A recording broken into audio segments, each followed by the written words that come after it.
Hello. I am plugging in my phone. I'm not going to forget this time. Okay, so it's plugged in right out of the gate. So hopefully that will stop us from having any issues. How are you today, Margo? I am excellent. How are you? I'm doing very well, thank you. So, while people are having a chance to get in here, I'm going to set up my iPad off to the side so that I'm able to follow along and learn as we go here. So, let me get that turned up. Now, I'm going to make sure to turn my volume off on my iPad so we don't get any the feedback. I've done the same. Okay, good. Very good. Okay, there I can see it. There we are. Okay, and I'm gonna give myself a thumbs up. Okay, I can see it, and it looks like my camera angle is centered pretty well, and I can see yours very well. Okay, excellent. Okay, is that the towel that we did to get together last week? Yes. Yeah. So I have my further experiments off to the side here for us to look at. Oh, good. But this is one of the ones that we did together. Okay, I'm excited about that. So let's just take a quick look here. Let's see. We've got Jan, Susie, Lynette, Amanda, and Erin, and the Crafty Cuban.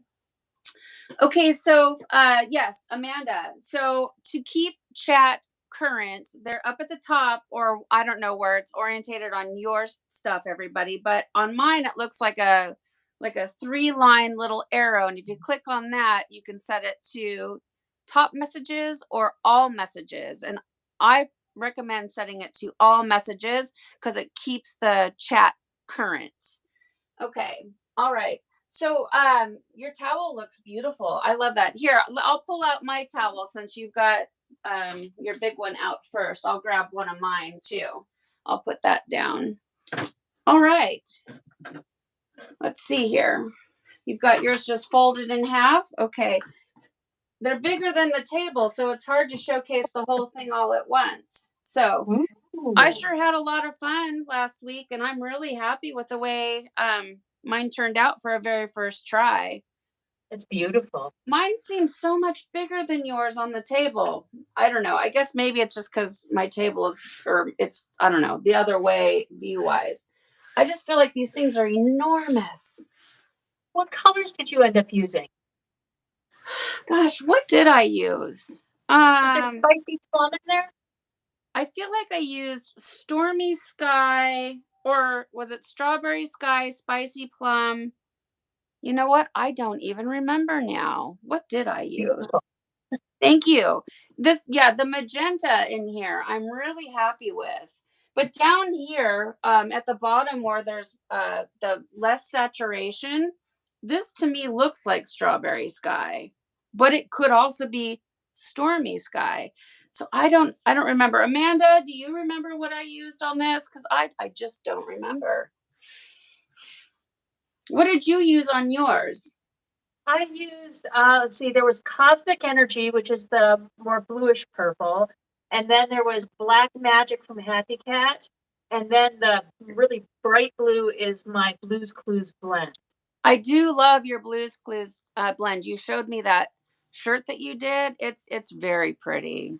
Thank you. Yeah, I definitely like it, and I love your pattern. Like in this, see, I want to touch my screen. I want to like I'm touching it. You have like it's like a kind of where like the lighter white areas. It's like a star, like sun rays, it's like a little sun ray. I really love that. I think that looks so pretty. Yeah. So can I talk about my ice experiment? Yes, absolutely. Please do. Okay, so what we did here is a little bit different from what I normally do with my process. Usually I fold dry. I have not soaked it in soda ash. I fold dry, I iron, I tie it up, I put it in my soda ash bucket, and then I squeeze it out, just hand squeeze it out. So it's a lot wetter than what we had here that we worked with last week. And I found the definition in the pattern to be a lot more muted. And so I did an experiment with uh, another set of towels that I did the way I normally do them. Okay. And so I'm going to unfold here. So this one was done, um, it's the exact same dye combination. And this one I did with the bullet ice, and it's still dye under ice, but you can see that the colors and the definition are a lot more vivid as far as, you know, there's more detail in the blues here. Um, just in general, there's a lot more detail. And I see little pig faces here. I think they're really cute. Okay. So I just want to clarify so that I'm understanding, because I definitely see what you mean about more definition. Like I can see triangles, whereas on the ones that we did together, they're shapes, but they all kind of really blend together. So ours were barely damp, spun out, right? And then the one that you're showcasing now was what? How damp was that again? It was still quite damp. So I took that folded stack out of the soda ash bucket and I just pressed the ends together so that it wasn't dripping wet anymore, but it was still quite damp. Okay. And so then I set it up with ice. Okay. So Um, you would say it's more damp the second time than when we did it together. Am I understanding? Absolutely. Okay. Okay. I just wanted to make sure that I'm following along. Okay. And then I did another one where I did that same soda ash soak and just pressing it out. And then on this one, I used ice cubes from an ice cube tray. And this is more what I typically do. I've got that 20-second delay, so I'm just waiting for it to hit so I can see the difference between the last one and then this one. I really love the second one you just showcased. I like seeing the triangles. I like that. So these are a lot more similar with the larger towels. Now, I did the same experiment with the hand towels, which, as we discussed, the fabric feels a little different on them. Mhm. So this is the one that's done with the larger cubes, and then this is the one that's done with the bullet ice. Okay. Yeah, they're like quite a difference, really. Um I didn't realize that ice made such a difference in how things go. I just figured, ice melts and it does what it's going to do. Wow. Like, I, I hadn't realized it would be that drastic of a difference. and would you say so experiment 2 and experiment 3 as far as the moisture, while you were folding it, would you say those are the same? Or did you Yes, do okay, so kind of like just hand wrung and pretty wet in comparison to spinning it out in the spin dryer. So, yes. okay. Okay. Yeah. They're all really beautiful. Can I just ask you if you had to pick a favorite, like which one would you do again if you had to? Like, The which way is the best way you think? I like it best with the larger cubes because I get better splits. Let's Okay. bring it up here. But you can see there's more splitting, there's just a lot more going on, I think. So that's my favorite. Yeah, it definitely has a very like a stained glass type kaleidoscope stained glass look to it. Yeah, it's really really pretty. Now, And I had someone ask if I think it was Scott Walker from Rad Dyes actually that asked. I know they say that they're 100% cotton, but he was looking at Kelly's and wondering if they're actually not 100% cotton because he felt like maybe there was sort of a sheen to them. You know how like when polyester doesn't dye, kind of creates like a little like a sheen. You think these are 100% cotton, Margot? It's hard to tell because I can see the sheen that he's talking about, but I'm really unsure Yeah. Well, because that's what I said. I said, when I I look don't know. in there at the fibers, I can still see that like all of the fibers have gotten color. So if there was polyester in there, I don't think we'd have color on all of the threads. Yeah, I agree. Because I think that they are cotton, but I will say this in comparison to, let's say, a Gildan t shirt that most of us are, really comfortable with using, they definitely don't dye the same. Like the vibrancy is very different than on a t shirt. Yes. Which there's nothing wrong with that. It's just something to keep in mind, because at first I thought, uh-oh, like, woo, did I do something? Where did the vibrancy go that I'm used to? But I just have to realize it's just different. And I know when I do the next one, I'm going to try to go like really contrasting different colors, like let's say like a lime pop and then a purple. So it's just like drastic difference to try to see a little more variation is the word I'm looking for. Yeah. So, um beautiful. So this for me, you guys, this is one towel. And I, I don't remember, did we dye the hand towels first or the big towels first? I don't The hand, remember. we did the hand towels first because that was the first thing we folded and they're smaller and a little bit easier to work with. Okay. So yeah, I remember folding them first. And remember how I was saying, like, does it matter which direction when you're placing them together in the mold, does it matter, like, orientation wise, which direction they go?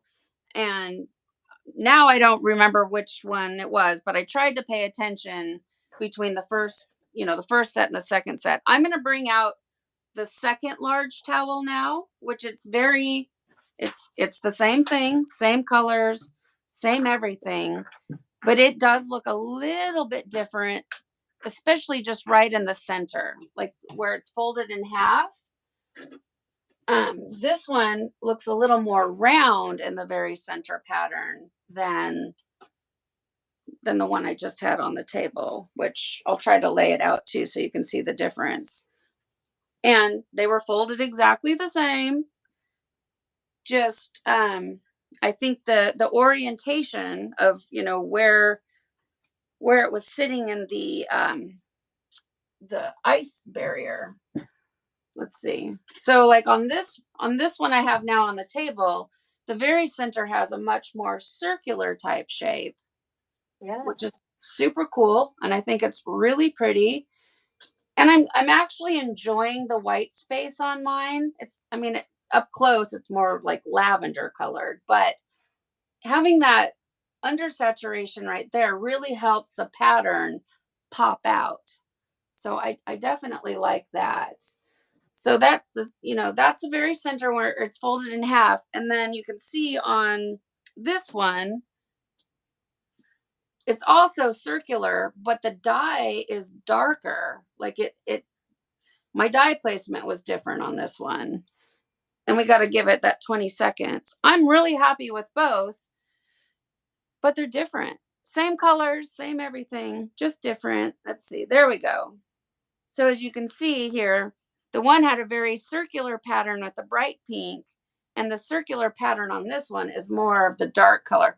I think I used Stormy Sky on this one. I think that's why it's dark. Stormy Sky. Yeah. One of the things that I love is even though they're different, they're still coordinated. So Oh, it's for kind of sure. like, you have these hanging in your bathroom and it's kind of like they all go with each other, but they're all their own unique thing. Absolutely. No, I'm very happy. I love them. I think they turned out great. And it's tie dye, they're like snowflakes, no Yes. two are the same. That's a great way to put it. So I'm just gonna I'm pulling it slowly here. Yeah, I definitely. So I think I did. I definitely did spicy plum because I can see it down here at the end where my saturation isn't all that great. I can definitely see the spicy plum in through here. That beautiful magenta with the bright popping green.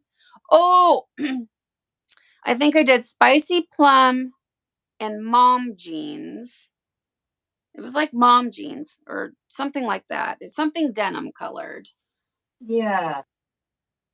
And then my favorite part is down here where there's very little saturation because I see more pattern showing through. I love it. Well, and remember the new catchphrase that I had said to you. Um, with the white areas, you get like more variation because it gives it the colors room to bloom. I love Room to bloom. That's that right. for you. I love that. Room to bloom. I do. I do. I love that. So that's that one. Very pretty. Definitely gonna do them again, but this time I'm gonna try your recommendation.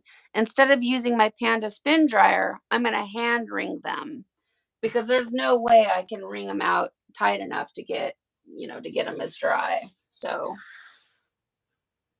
all right. Well, let's see. I'm gonna look over here at the comments just for a minute here and see if we have any big questions popping out. Okay, I'm not seeing any questions. Okay, so you want to move into the hand towels? Oh, do you want to look at the dyed hand towels? Yeah, sure. Okay. So, you guys, I had an issue with pilling on my hand towels, and I'm going to show you here. So here's my first hand towel, and I used my sweater shaver, and I have a link down below in the description box. This thing is an awesome tool. It's a little bit on the spendier side. I think it might be $30, but it's rechargeable and it works so great. So I don't know if it's going to pick up on camera, but they had pilling really bad. And if you're not familiar with what pilling is, it's those little fuzzies that we get on our sweaters. Um, Margo, is there like a technical, like a description of what pilling is? I don't know it. No, all I know it is as it's pilling. Okay. So yeah, all these little fuzzies. Let's see. I don't think it's showing up on camera. I'm gonna raise it up here and see if you guys can see. It's really bad. And I was really worried and disappointed about it. Let's see if I raise it up. And it takes me 20 seconds to be able to see what you guys can see. Loose fibers felted together into a bubble. Thank you, Amanda. I will take that. I will take that answer for 500. So I don't know if you guys can see it. Well, it's not really showing up, but it's pretty bad. I think It maybe almost looks like raw silk, like the little nubs on raw silk. I don't think I've ever seen raw silk. Oh, I can really see it there. So it's covered in all of these um, really undesirable fuzzies.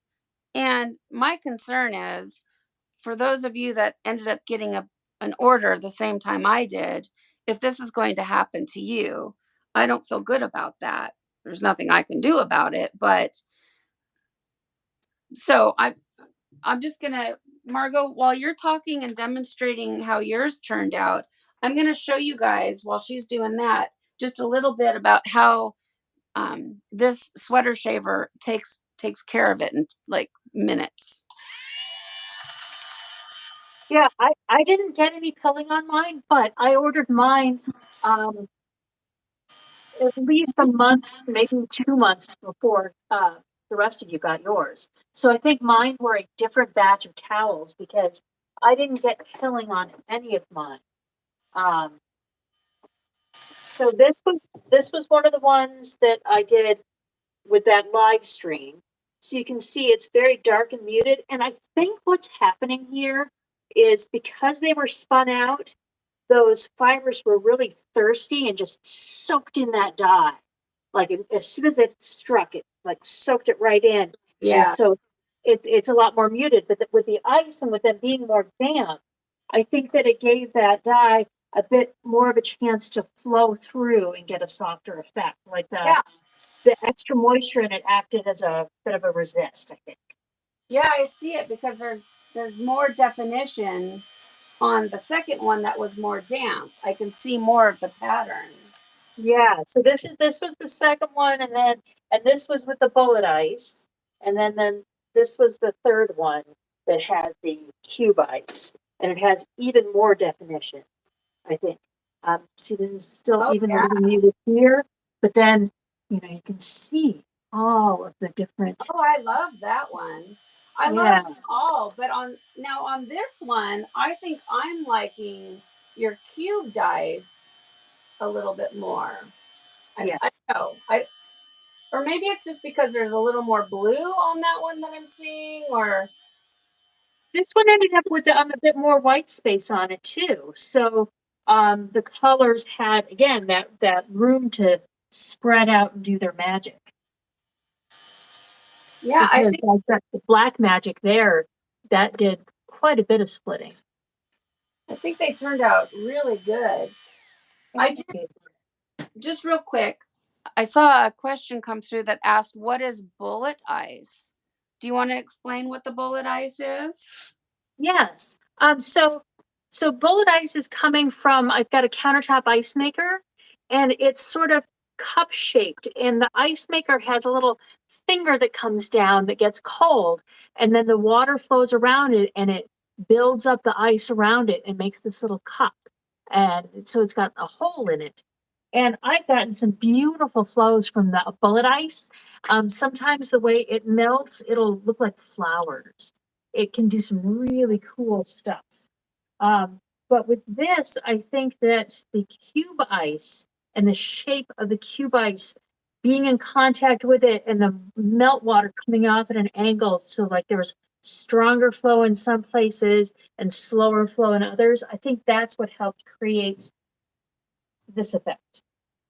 I Yeah. think. I'm just really surprised. I've really underestimated the difference in ice and what it can do. So the bullet ice machine, it's a countertop ice maker, like Margo said. It's small, relatively inexpensive. I do have a link down below in the description box. You can check it out on Amazon. It's a great little machine. It's very slow though, and it has to be babysat, meaning it doesn't freeze the ice. So every time it fills up the little bucket, you've got to get it out of there, put it in a bag or a bowl or something, and get it to your freezer so it can continue to make more ice. And it just takes a very long time. Wouldn't you agree? It takes quite some. I mean, it's what is it about 9 minutes for each little drop? Yes, and it takes I can't remember how many cycles to fill the little basket that it comes with, and that basket is 3 to 4 cups of ice. And so then you have to empty that basket multiple times. So it takes me almost an entire day to make a bag of ice. So I have a video on the machine specifically if you're really super curious. And if my memory serves me correctly, it took like 5 hours to make two, I want to say it was like two and a half of the dollar store bowls that so you guys see me all the time. I'll just pull one out. All the time you see me come to my project with a bowl full of the nugget ice in one of these bowls. And again, it's been so long, but I want to say it was like 5 hours to fill up one or two of these bowls. So all day, basically, I was working with it. Great little machine, but it just takes a lot of work. And then you have other ice machines like the nugget ice machine that I love to use, which is going to give different results, but within an hour, you can make a couple projects. It'll fill up this whole bowl. So that's a big, big difference. So that is what It's called the bullet ice because it's shaped like a bullet. So I don't know if you guys can see. I'm going to try to hold this up again so you can just see the difference where I did, like on the right side, I used that sweater shaver. It's hard to do because my arms aren't flat. Let me see if I place it on something flatter. Try to get it up here towards the camera so that you can see like side by side a little bit. This side right here, I use the sweater shaver. Now it looks nice and clean. And then over here on the left-hand side, no sweater shaver, and it's just covered in lint or fuzz. So total disappointment. So if that happens to you guys, I'm really super sorry about it. I mean, I'm not the manufacturer, so you can't blame me, but I feel bad if you guys have to deal with it. So if it happens to you, consider getting yourself a really nice sweater shaver. Okay. So what colors did you use on your hand towels, Margo? I don't remember what I used on mine. I think I used Mars Dust, Plum Port, and this is the one I think I used mom jeans on. Or That sounds right. yeah, okay. And I really liked, see on this one, I'm really happy with the contrast. I've got the orange, I've got the blue, I've got the purple, and you can really see the different like triangles or, you know, I like the contrast on this one. Yeah, I think that one came out gorgeous. Thank you. And then you can see, so I'll show this one. I don't know if they'll both fit on the screen. And then different angle, like where we started out, like when you have them together in your ice barrier, they're buttered up next to each other. Having them placed in different shapes, like if you look at the very center on this one, it's just different. I mean, they're the same, but different. So paying attention to where you start your die makes a big difference. So no, I love these. The only downfall is all that fuzz. So Does anyone have any idea how I can make my colors better on the screen? I feel like my side looks so washed out. And I'm so new to this. I don't know what to adjust. well, I think I'm just closer to my project because let's see, I am, where's my, I'm directly over my table, and from my project to my phone is 34.5 inches away.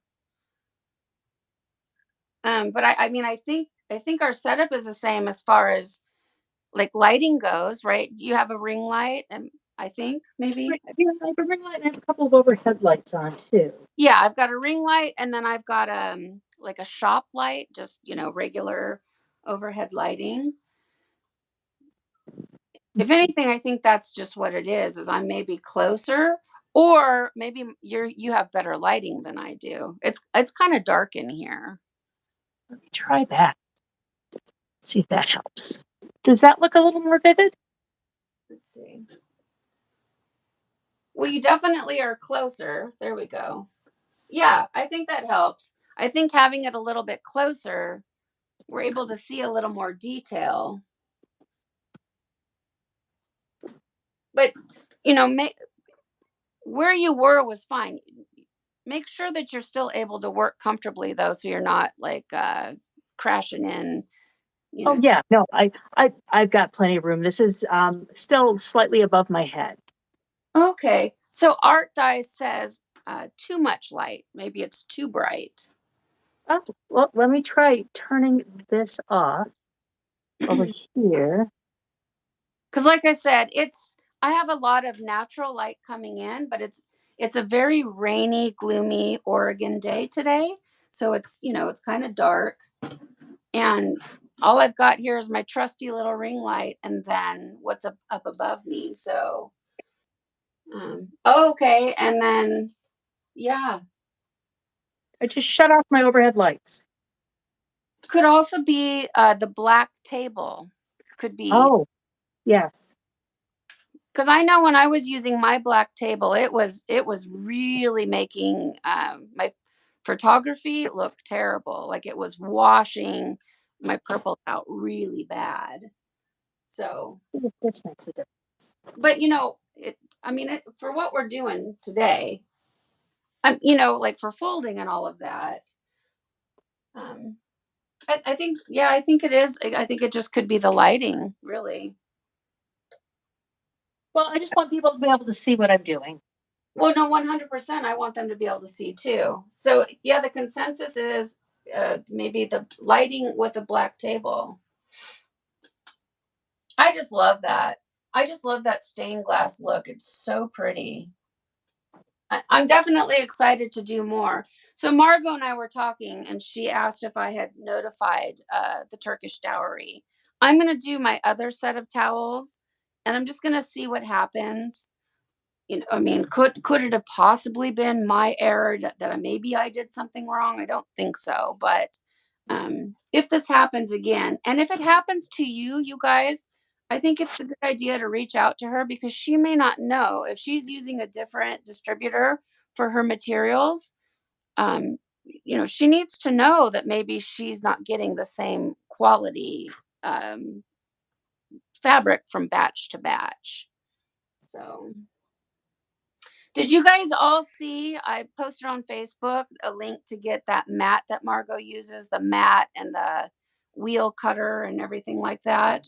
If you didn't see it, definitely go on to my Facebook business page. I've got all the links to all the good stuff Margo likes to use. Okay, so Margo, what are we doing today? So we are going to do what so it's a shibori fold like what we did last week, but it's going to be a much larger triangle. And then after we fold that triangle, then we're going to do an accordion fold. So I did a I did a little origami example here to show you guys. So you can kind of get an idea of it before we get into it with the shirt. Okay, I like that. Oops, okay. So this is what the pattern ends up like on the shirt. And we're going to put a dot right in the center where we want that center to end up. And our shirt's going to get folded in half. And so that's going to be that center point there. And so we're going to start the folding at that center point and make our equilateral triangles folding from that center point. So the top's going to fold up and the bottom's going to fold in like that, so that we end up with that shibori triangle. And then because we marked where that center is, that's where we want our accordion folds to go out from that side, because that's what's going to help make those ray shapes. And so you're going to fold it in half. And then it's like making a paper airplane. So then you're going to fold each of those wings back down in a straight line. It's an accordion fold of that triangle. So hopefully you can see that. All right, we're in for it today, guys. All right. And so you end up with a piece that's folded. That's going to be the back end there. And there's our pointed end. And you can see the way it kind of goes back and forth there. Hopefully this isn't going to be too confusing. But this is something that people had requested from me quite a bit when they saw this done on a long sleeve t-shirt. So that's why we're diving into this. And we decided this afternoon we were going to do it with hooded t-shirts to add just a little extra fun. Yeah, we're just going for it. So Margo's done these before. I've never done one before. So heck yeah, why not? Let's just dive into it. And for me, let's just complicate it a little more and add a hood situation. A little extra spicy. Okay, so let me ask you this. do we center the shirt like the sleeve inside the other sleeve technique? Yes. Okay. Okay. So I'm curious to see and watch you center a shirt. I've never seen your method on how you do it. Do you do any marking with washable markers or anything first? You know, that's probably a good idea. I don't do this very often. I've Well, only made maybe 5 shirts with this fold. So I'm still kind of figuring it out a little bit, but I think that marking the center is an excellent idea because well, mine does not have side seams. Does yours? mine does have side seams. That makes life a little easier. It certainly can. Um, okay, so we're centering our shirt using the sleeve inside the other sleeve technique. Does it matter which side the sleeves are going to be on, whether they're on the right or when they're on the left after it's centered? It does not. Okay. So how many of you are tying along with us today? I'm curious. So just to keep with tradition, if you are folding along, if you need to, you can use a washable marker and you can find your center point. So I just kind of eyeball this one. You can clearly see where the center is on this. Now mine has side seams, but if your shirt doesn't, what you can do to make it easy on yourself is you can get it all straightened out in front of you. And if you bring it up corner to corner, you can pinch it up and then just mark out where your center is. If you need to, you don't have to. We're seeing Margo here. She doesn't need to. Now, what I do is I pick up those little marks that I made and I just kind of bring it out. I flop it back down on the table in front of me. So now I have the front of the shirt to my right. I have the back of my shirt to my left, just how I do it. And I'm going to take my arm and I'm going to stick it inside the sleeve. So let's see if we're standing up. This is the right sleeve. I guess if you're looking at it, it's the right sleeve well, is it, no, it's the left sleeve. Well, it's inside out. So it's either the right or the left, right? You only have 2 sleeves. Doesn't matter. And I just tuck in all the way to the other side and I'm going to pull that sleeve out and into that other sleeve. And then just try to line everything up. And this takes a few minutes, you guys. And if you're brand new to tie dyeing, this can seem very challenging. Would you say, Margo, like at first, when the first time you ever did it, it kind of felt a little confusing? Because it was very confusing for me at first. I still find it a little challenging sometimes, Okay. especially so sometimes the fabric, it's like the shirt doesn't seem to be sewn square, and that can create challenges. Oh, most definitely. No 2 shirts are the same. Sometimes I can do this in just a couple of minutes. Sometimes I can be fumbling around for 15 minutes. It really depends. Okay, so now that I've got the one sleeve tucked into the other sleeve, and most shirts have seams. So I'm just trying to match up all those seams along the sleeve best I can. And right off the bat, my cuffs don't even line up with the seams. Like my cuff is a half inch off from the seam and the sleeve. So, just do the best you can. Like Margo just said, they're not even sewn correctly. And then there's also seams that'll run up here in the shoulder area. I try to find those and I match those up as well. And just do the best. Now, what brand shirt are you using? I'm using a Fruit of the Loom. Okay. I found these for where did I buy them? Did I buy them on Jiffy Shirts? I think I bought them on Jiffy Shirts, and they were $9.99 each, which for a hooded T-shirt is a pretty good price. Yeah. I mean, it sounds expensive, but like you said, it's a hooded t-shirt. So it's not just a regular, run of the mill $3 shirt.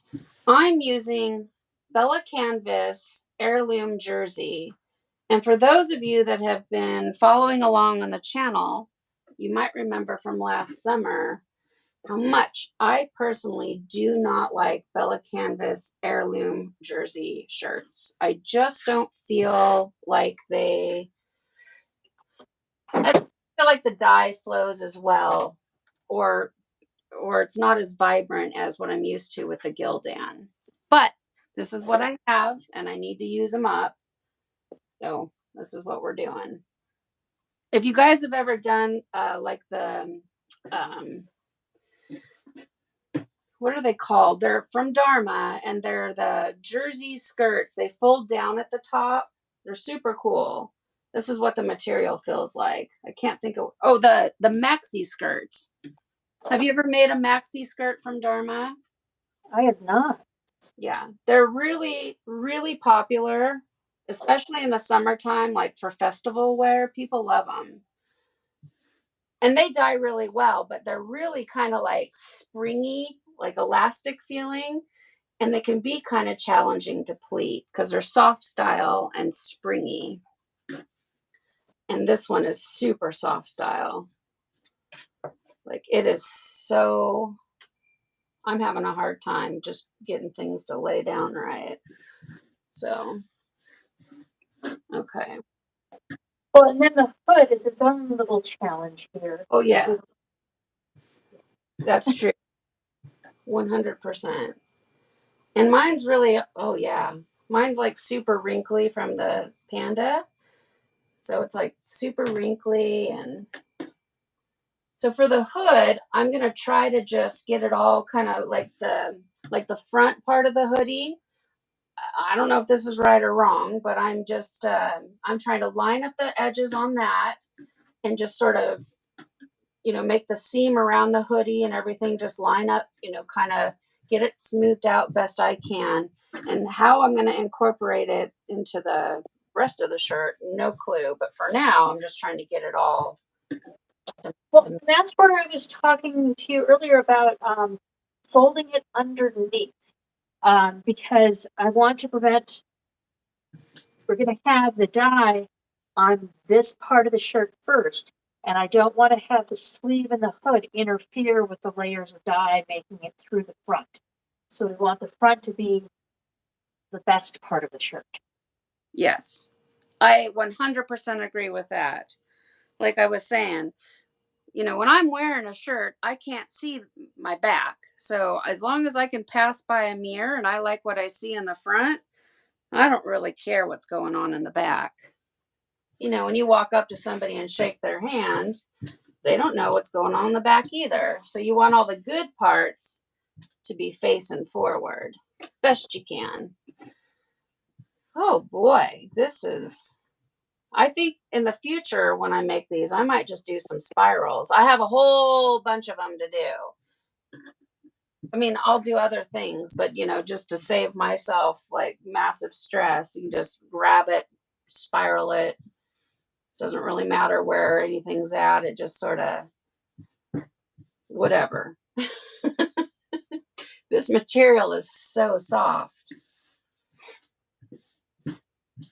Gosh, yours looks so good. It feels like the more I try, the worse mine's becoming. Okay, so let's see. Got all my seams.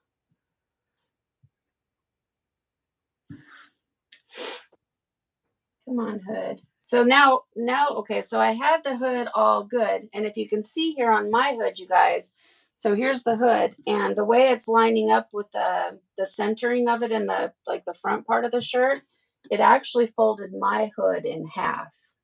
Yes, mine ended up folding in half as well. Okay, and even the way it fits in there, it's got like, you end up having to do some extra little folds in there to get it to lay down. Okay, yeah. And the thing is, you guys, also, you want to really, like if the fabric feels like it's kind of crinkling up in itself underneath, you really want to try, like when it's folded over in half, you want to put your hand in there and try the best you can to get it like in the fold part to not have a bunch of fabric bunched up in there. Well, one of the links that I sent you today was for this ruler, and I've had this ruler forever, but they still make it. And I love it because it's got this rounded end on it. And so it makes it really easy for me to tuck it in there and slide it through and really smooth things out. Because other rulers with those square corners, they catch on things. But this has been a great ruler. I agree. And I'm glad you brought that up. So, like I mentioned earlier, I put some of Margo's favorite tools on my business page, Belladonna on Facebook. While I was doing the links for that ruler, it came in green, silver, and pink. Pink is out. Silver had like 6 left, and the green, like 16 left. So, if you are wanting to get that rounded off ruler that Margo likes, I recommend jumping on it. Also, when we are done, and this goes up to a video, I will have the links down below in the description box as well. It can take up to 24 hours for the live to turn into a video. I know somebody had made a comment to me that the comments weren't showing up like right away. You have to wait 24 hours. So if you want to see what was chatting along, you might have to wait a day or two for it to all catch up. Just throwing that out there. Okay. My sleeve is pretty bunchy. So what I'm trying to do here is I'm pulling on it, kind of trying to pull those wrinkles out of it and smoothing. That helped a little bit. Okay.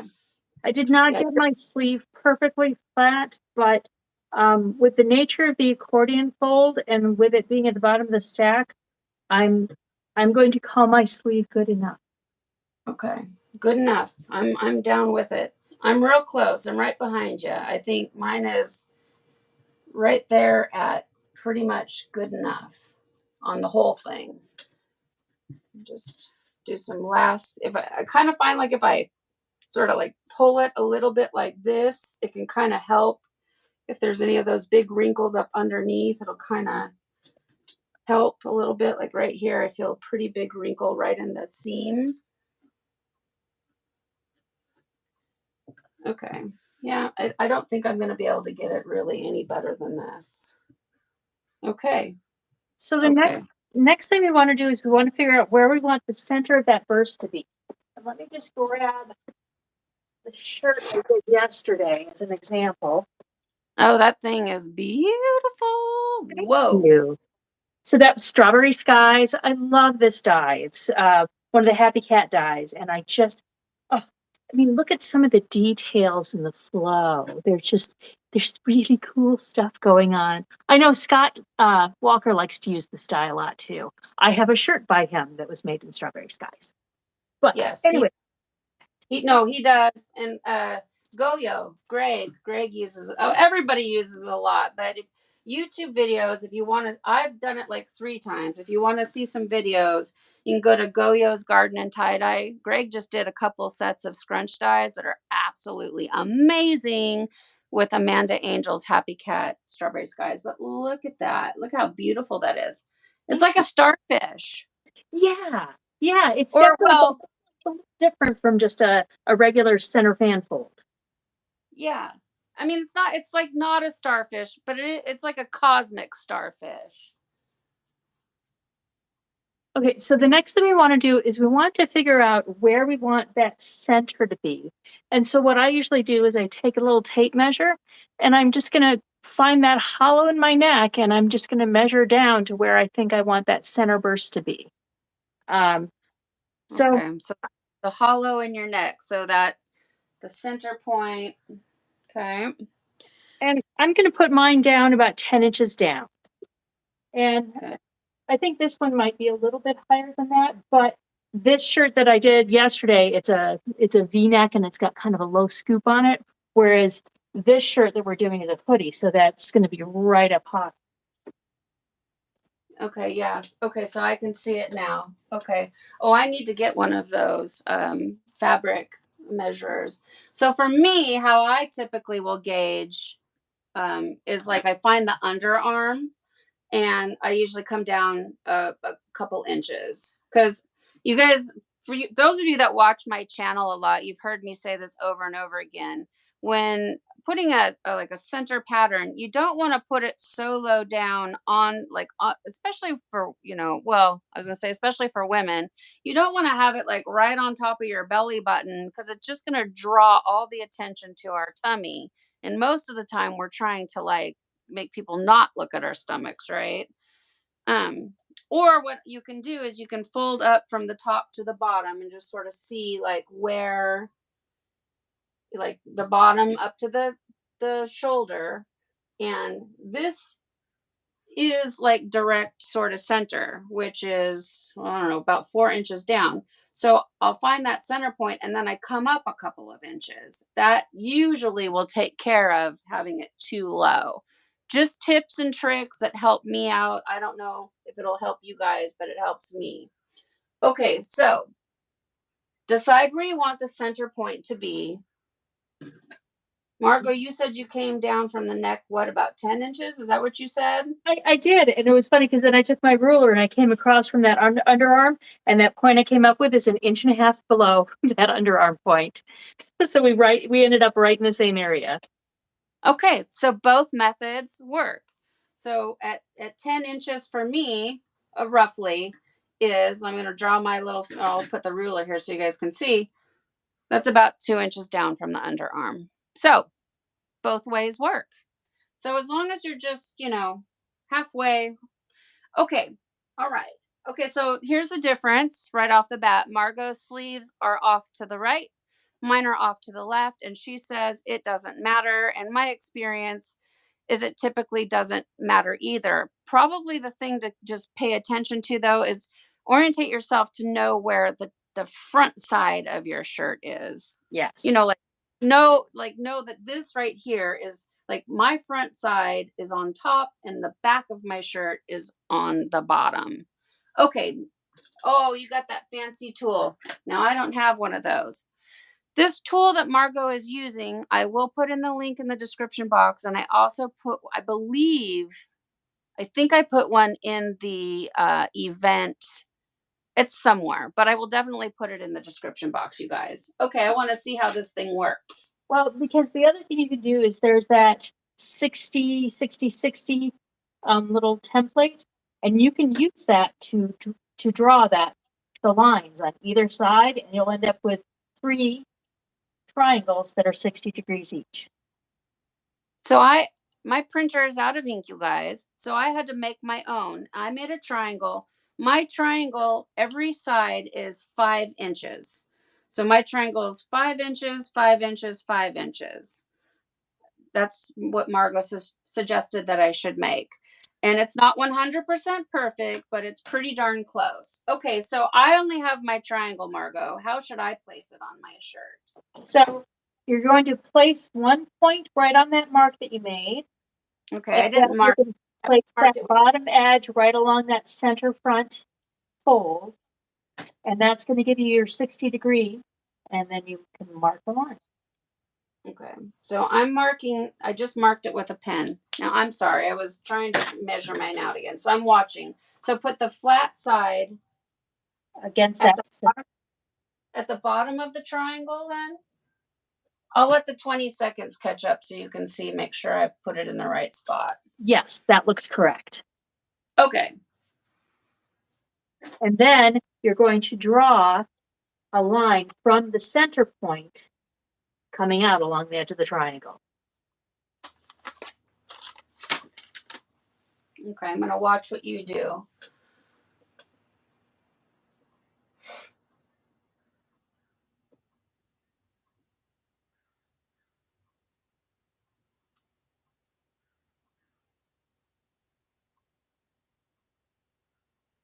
Did you get it?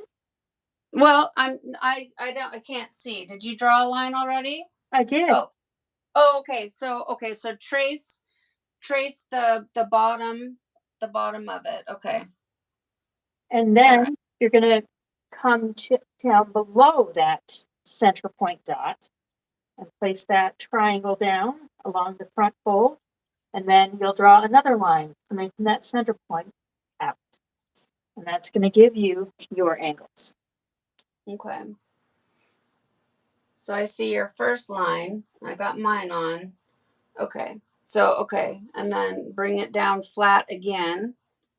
And then I'm assuming then do the top of it Yeah. because I'm behind because of the delay. Yep. Okay. And that gives you your angles. And then you can continue them out. I just want to demo how to use this real quick because this is a slick tool. I want to see it. So there is, so it's a protractor, a long arm protractor. And down here at the bottom, there's a little point. And so you rotate, so you put this edge along the edge of your piece, and then you rotate that arm until it points to 60 degrees. And then you draw your line. And it's So nice. 60 degrees is the magic number. I'm going to write it on my triangle. Yes. And that triangle that printed out actually has 60, 60, 60 on it. Okay. 60 degrees. Where did you learn all this stuff about degrees and all that? I don't know anything about. I loved math in high school. Oh yeah, I'm terrible when it comes to mathematics. I'm really good at English and literature and all of that, but mathematics, I'm terrible. So Okay. I want to thing in action because I'm not going to have this snazzy tool. I do have the regular like little half size protractor. I don't know. It's probably not going to work though.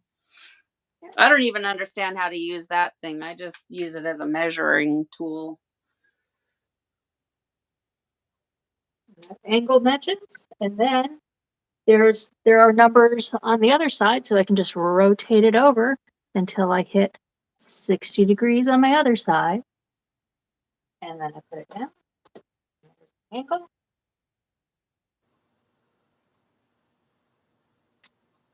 And draw it. Yep.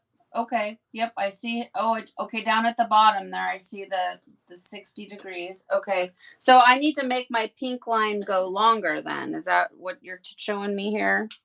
It's going to make your life a little bit easier as we're going along. It's just kind of like a good place to get started. Okay. So I'll like just draw it all the way up over the sleeve or no, just to the sleeve. No, Okay. just to that seam. Okay. Right to the seam. Okay. And then I do the same with the other one. Okay. So mine aren't going to be totally perfect because I have to eyeball it, but I think it's going to be pretty close. Yeah. Close enough is going to be good enough because we'll be able to adjust things as we're going. Okay. So I've got that's what I got. I got my big triangle. Okay. So now the next thing we're going to do is we want to create this fold along this upper edge. So we're going to pinch along that fold, and then I'm going to pick it up. I'm picking it up. So I've got that line here, and I'm going to lay it down so that upper body is right there on top. Okay, I'm going to watch you do it all before I even start. Okay, so I just now saw you pinch it and pick it up. Yep. And then I want to fold this over so that it's getting this shoulder into that top of the triangle there. Okay, so I'm just going to. Now, did you only pick up along your line or did you go all the way out on the sleeve and pick the whole length up? I just picked up along the line. Okay, so I'm going to take my line, I'm going to pinch it. I'm doing it now, picking it up. And then you put it down in front of you. Okay, so I'm going to put it away from me down on the table. Okay. And then I feel like I have bunchy fabric in there. The sleeve is going to be bunchy. We're going to have to work that out after we get our stack done. And the hood, we're also going to work out because we're going to send the hood and the sleeve down to the bottom of the stack. So this is the top of our stack here. And then something that I did not do that we want to do is this center, this is the center front of the shirt. I want to put a clip there so that we remember that that's where the center of the front of the shirt is. because Okay. that's going to be important when we go to do the next fold. Okay. I also did put the Margo's quilting clips that she likes to use. They come in a really cute little tin, so it keeps it all contained on my Belladonna Facebook business page. The link is also there for that, but it will also go down into the description box. So now when I'm looking, oh no, is mine looks different from yours. Like I've got something. I don't know. Why does mine look different? Did you do two pickups already? Did I miss one of those? No, I only did one pickup, but you and I were facing different directions. Right. Is that what is that Oh, line? you know what? I do have it. No, I did do a second fold.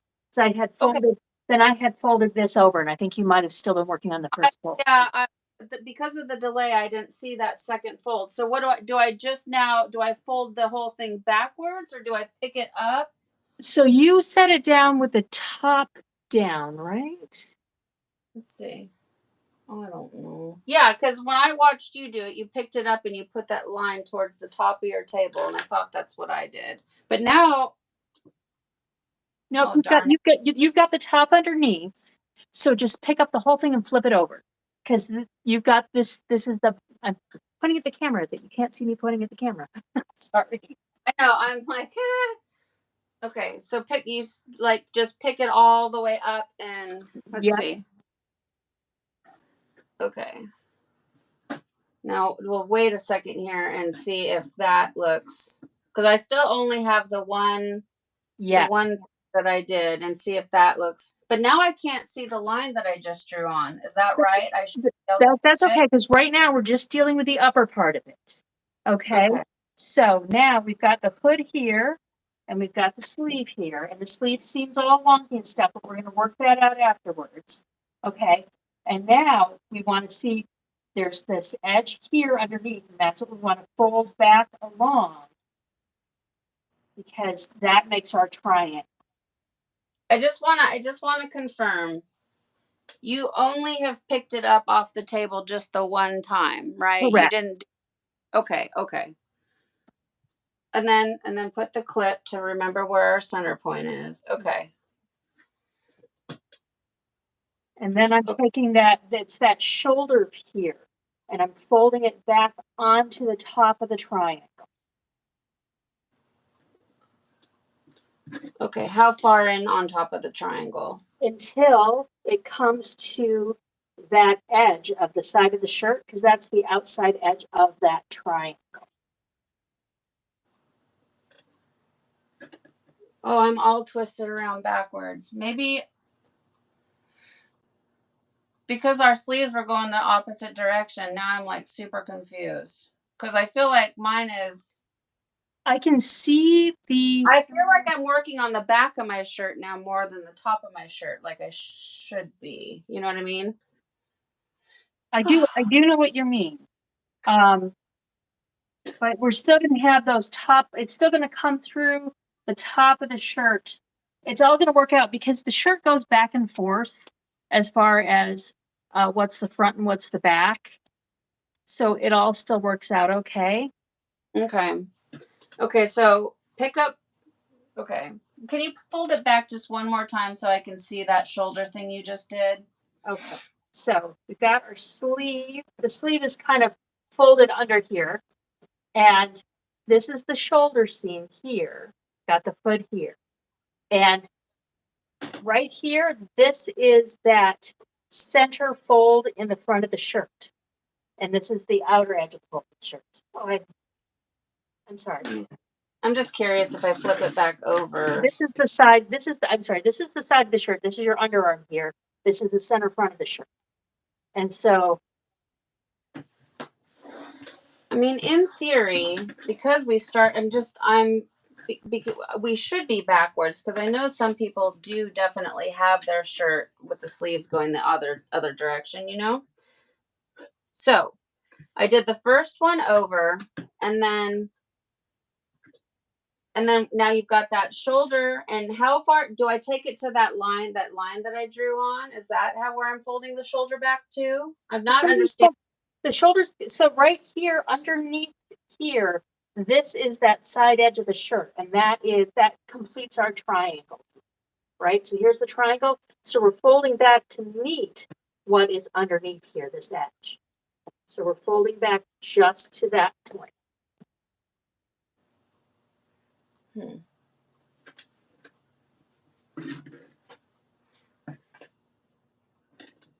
I know Janet is telling me like, yeah, Leanne's like, I'm super confused. I mean, I don't know. I mean, I know it's not rocket science, but for those people that ended up with their sleeves on the left, like mine did, theirs should be going backwards like mine. So, okay. So all you did was pick up, where is my sleeve? That's my hood.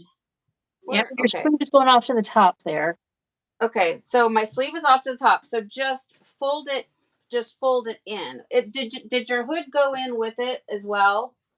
Yeah, so the hood is kind of going off to the side here. Because that after we get our stacks on the lower part, then we'll wrap those underneath. Wow, why is this? I mean, this is not rocket science. I am completely lost. Oh,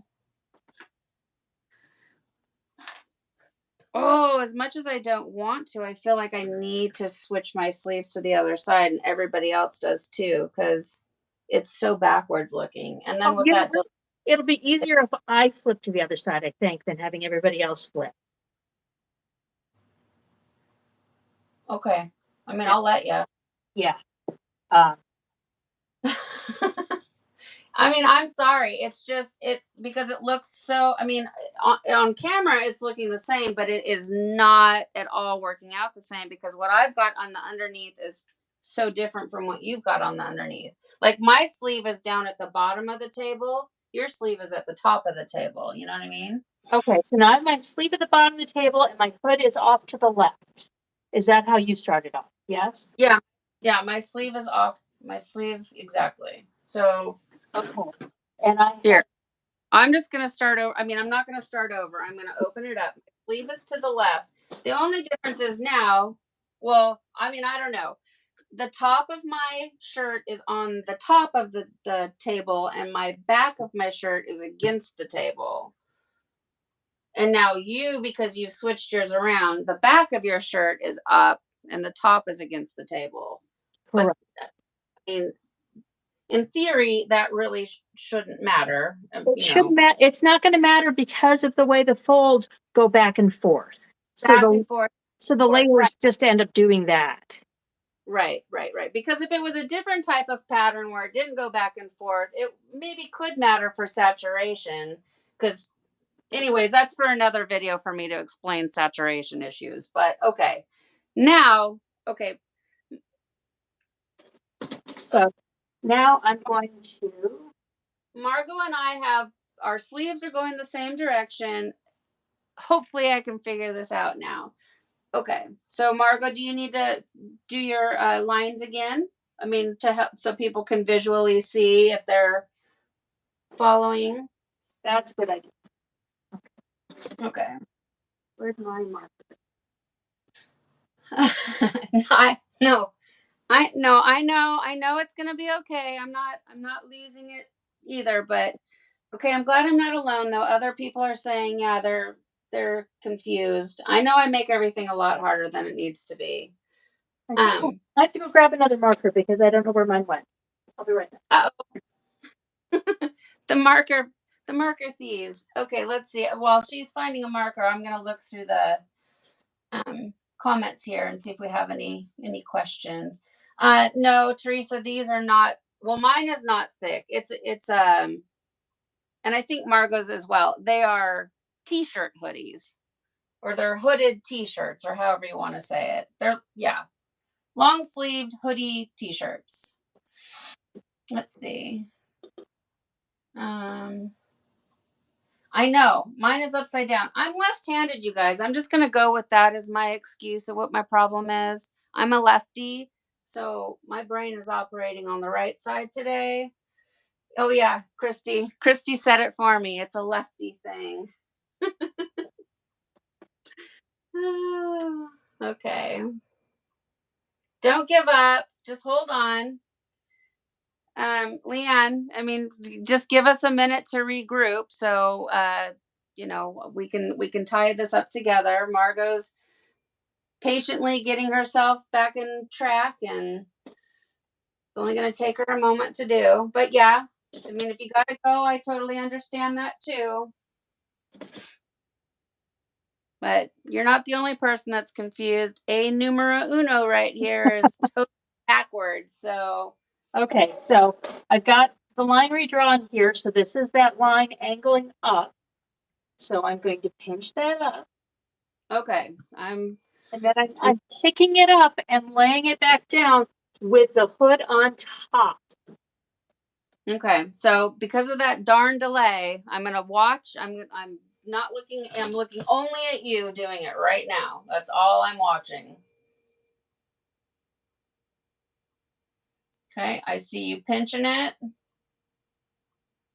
You're laying it down. Okay, now the hood is on top. Okay, I'm gonna do the same thing. I'm gonna pinch it up just along that line that I drew on. I'm gonna pinch it up. I've got my hood on top, and I'm gonna lay it down. Okay, now my hood is on top. Last time I did it, my hood was on the underneath. Okay, all right. Okay, my hood is on top, and my sleeve is kind of down, hanging off the side of my table. Yep. And the hood is over to my left. Okay, okay. And so now, right here, underneath here, this is that outer edge of the shirt. This is our center front. I'm going to put my clip back on the center front. All right, find that little the center point of our markings. Okay, I think that's what I'm doing. Okay. Yep. And then we've got this right here is that outer fold of the shirt that's underneath here. That's the line that we're going to take this and fold it over. Okay. Okay, I'm gonna. Well, you probably already did it. I'm waiting for that catch. It feels like it's longer than 20 seconds today. Okay, so all right, I just saw you. Oh, let's see. That's the bottom.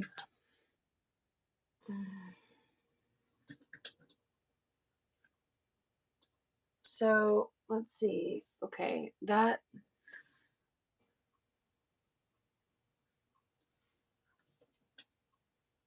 Wow, I cannot believe what is wrong with me. Well, we're also working with two different size shirts too, so that. So do what I did. Lay your ruler down so it's coming up along that what's underneath there, following that line. Lay that ruler down. That's what you're going to fold up. Okay, I'm gonna lay my ruler down, and you tell me where if I'm putting. Okay, no, rotate 60 degrees so it comes along. Yes. Yep. Okay, so and I'm gonna fold the hood and the sleeve up towards the center point. Yep. Exactly. Okay. And to the edge. So like where the edge of the shirt is, like mine has a side seam. So I'm gonna find that edge. Okay. And so because we have two different size blanks to start with, where yours might look like 2 inches, mine is only an inch. So visually, it's a little different. Okay. And I'm pulling my ruler out of it. Okay. And then, okay. And then what I did with that armpit is I just tried to follow the angles as they're coming in just to get that to lay down. But the sleeve we're going to leave hanging out to the side. And yeah, so my sleeve is still dangling off the table. Why is my sleeve is still dangling off? I should have folded that too. Okay. Well, the angles of your shirt might be a little bit different because it's a different manufacturer. That's true. Now look and see if now I've got my hood and my sleeve. Everything's going up towards the center. Yes. Give it a second just to see if it catches up. I can't even. There we go. So yeah. Okay, yeah. All right. Yeah. Mine looks like yours now. Woo! We're going somewhere here. So Okay. this is now the top of our stack, and we're going to be flipping the whole thing over.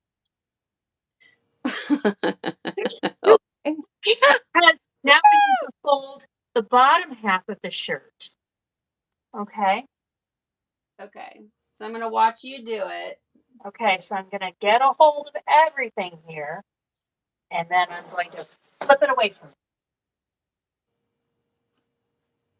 So I've got everything. So now I've got the bottom of my shirt is still going off to my left, and then I've got this sleeve coming off here to the right. I wish that the words and then what's on the screen matched for what I can see, because I hear you and I understand it, but okay, so we're picking the whole thing up and then just putting it right back down on the table. Yep, you're going to flip it over away from me. I wish we had a big spatula. I know, right? Seriously. Okay. Yes. Boom. Beautiful. All right. Okay. I think. Okay. Yep, There we're we go. looking good. Yeah, I So, wish YouTube would just like take credence. Like my channel is all ages friendly, and not have to do the delay, whatever, because it doesn't even make sense. It's not like we're doing anything bad. Okay. so now we're going to be folding where this line is at. I'm going to lay my ruler here, and we're going to fold that bottom over Okay. that.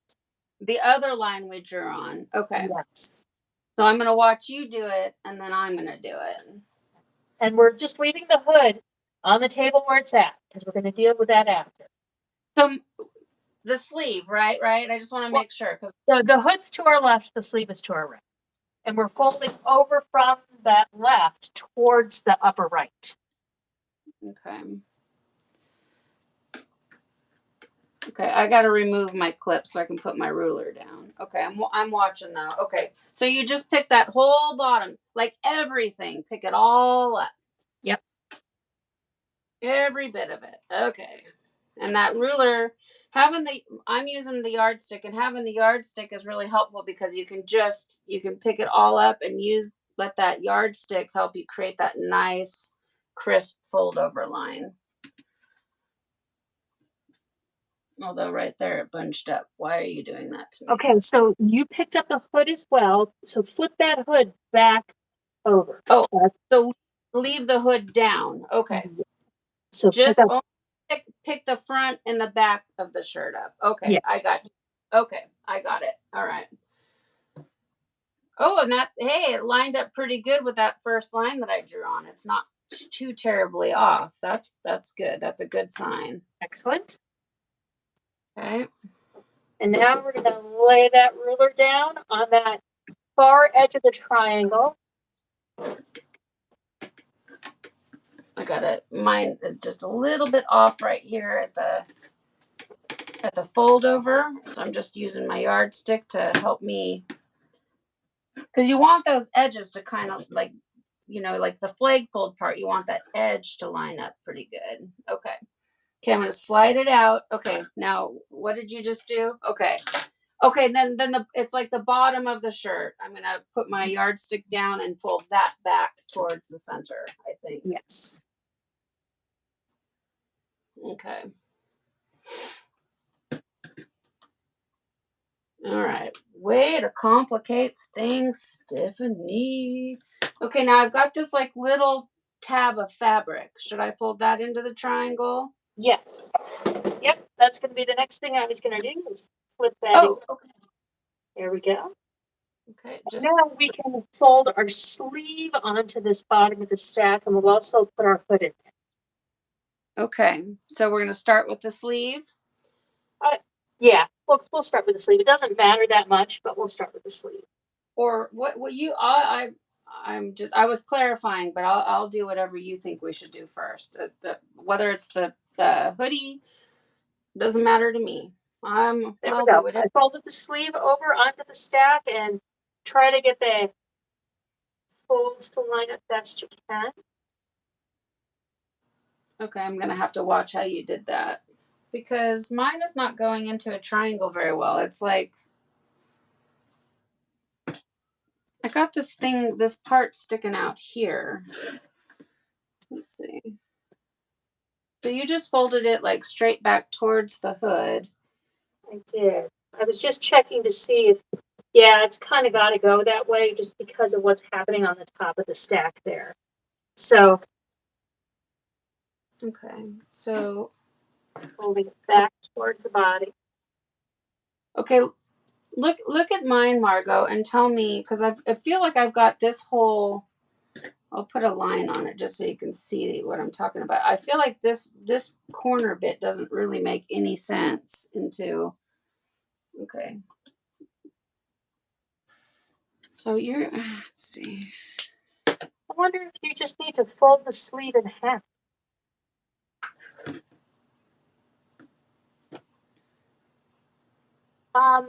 Just because what the main thing is, we just want to be able to Because sort of. here's my master triangle, right? Like it's I can see it. It's a nice big, like everything's looking good. But then there's like this bit of fabric is like not playing along. So okay. I say that actually that bit of fabric looks fine. It's when it comes to the sleeve, but I'm wondering if you took that sleeve and folded it in half, lengthwise, because then you'd be able to nicely be able to make it lay in your stack. Okay. I'm gonna try that and see what happens here. Here, I'm gonna try to get it on the camera. Okay, so what I'm talking about is so you guys you can see like here's my triangle,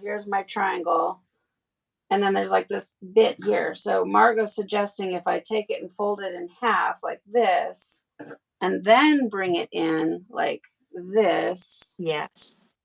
There we go. There we go. Now things are starting to fit in and make like an actual triangle shape. See, that helped tremendously. Because now you guys, like you can see that triangle. Yeah. Okay. Okay. All right. So I think mine is looking just like yours now.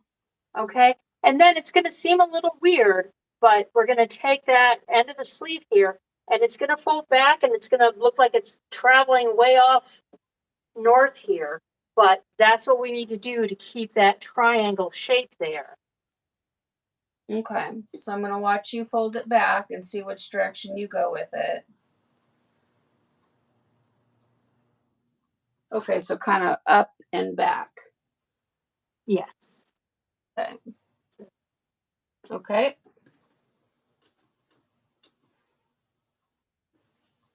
Yep. Okay.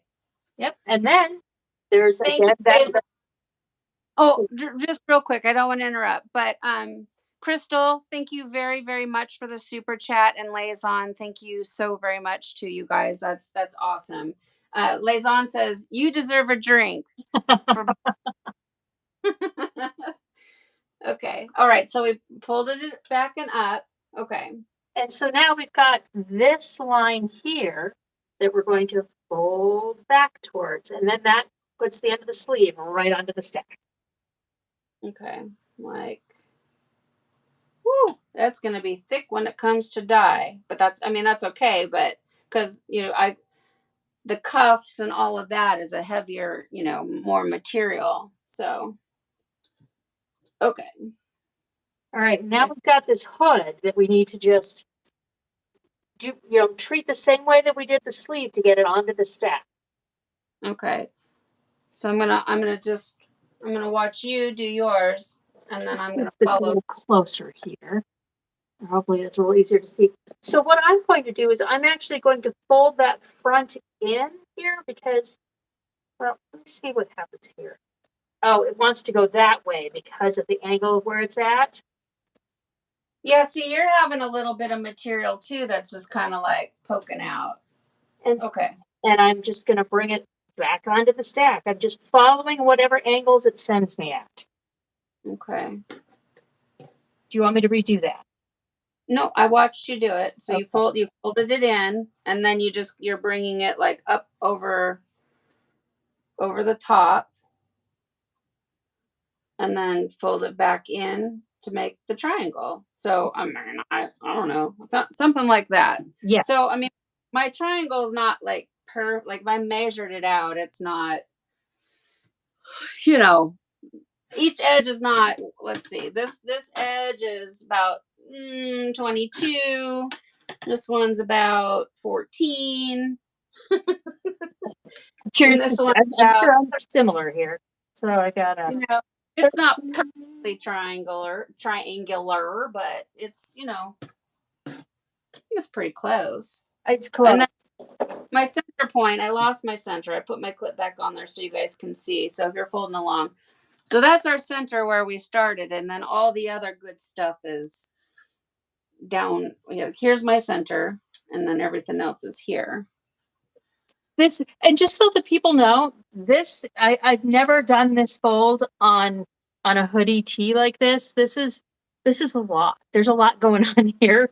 So I'm learning with you guys, and I'm sorry it's kind of complicated and confusing because this fold can be that way anyway, but we Well, here's the thing. So Scott and I call them redemptions, where we do this, we see what happens, and then we do it again, and do something like a T-shirt next time, and we just keep working with it. So Margo and I both had the conversation. It's like, I've never done one. I've never done one. Well, let's just go for it, and see, and we did it so far. so far. But we're not done. Now here comes the freaky part, you guys.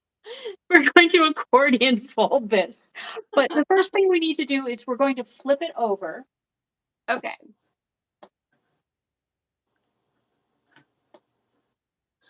All right. Now, So we want, where's the orientation? You have yours at the bottom left. so I have the center point pointing towards me. Okay. Like, okay, because that darn delay. But you've turned it right in front of you. All right. Me too.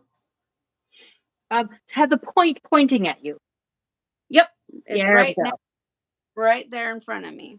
And I'm going to lay my ruler down in the middle to kind of help me bend this in half because we're going to fold this whole shebang in half. So, just real quick, I just want to say, so, Oregon dude, 1976 is like, more? Yep, there's more. Okay. And then, okay, now for this part to secure it, I want to make sure I've got my rubber bands, kite string, sinew. So I usually use rubber bands. Okay. And at the top, at the smaller point, I like to use their little ponytail rubber bands. And then on the body, I'll use like the bigger rubber bands are usually. All right. Okay. So we're going to go, you said just directly in half. Directly in half. From left to right, right to left, probably doesn't matter, right? I folded left to right. You went left to right. Okay. I'm going to do the same thing then. I'm going to go left, pick it all up.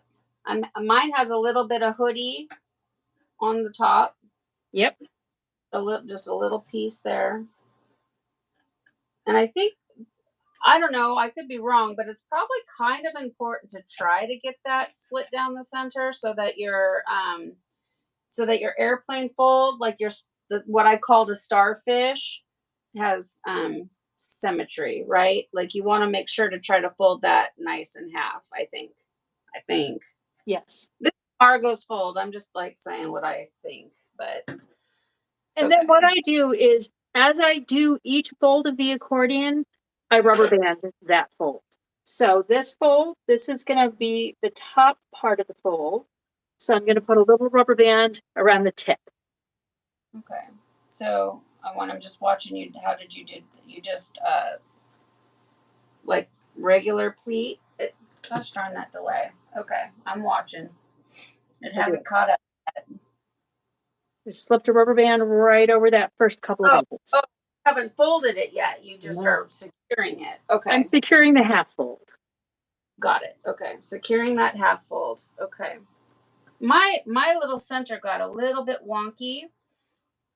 So for those of you, if you have, if it got like when you folded it over, if those pleats got a little loose from you, just try to line those up a little bit better. Okay. All right. I've secured it with a tiny baby hair rubber band.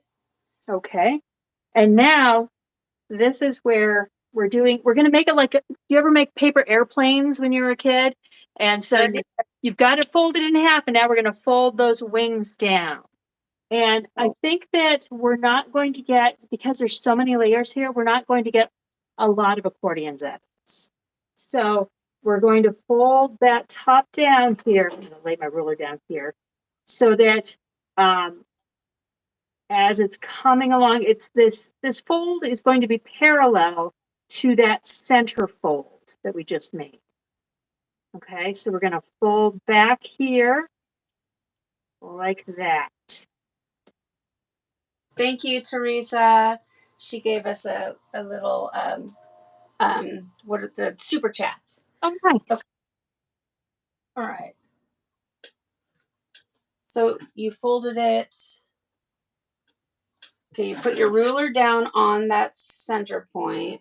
On the center fold. So, because we just folded it in half. So we've got, this is our center fold along here. And we're going to lay that ruler right along that center fold.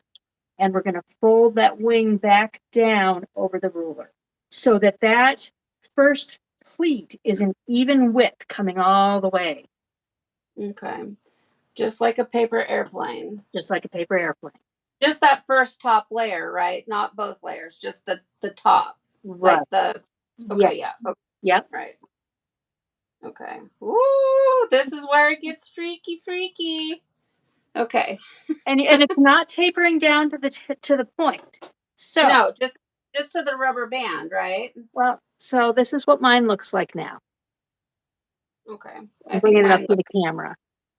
I think mine looks pretty similar. Okay. All right. And now the other side is going to get the same fold. And this is where we've got sleeve cuff and all sorts of stuff in here. So, okay, so pick the whole thing up, right? Yep. And then fold back like an airplane. Yep. So you're trying to make them an even amount of fold on both sides. So it's like that. Okay. All right. Yeah. Okay. It's getting super bulky. So now let's get another rubber band on that. And I think we're going to need a bigger rubber band, probably doubled for that. Okay, so yeah, let me show mine like she just did. So like on my one side, I've got just 2 folds, and then on the other side, it looks like 3 folds, like the 2 flaps back and then the center piece. Yes. Okay. Now, where are you rubber banding? Are you securing it at the end or down at the tip? I'm securing it just past those folds here.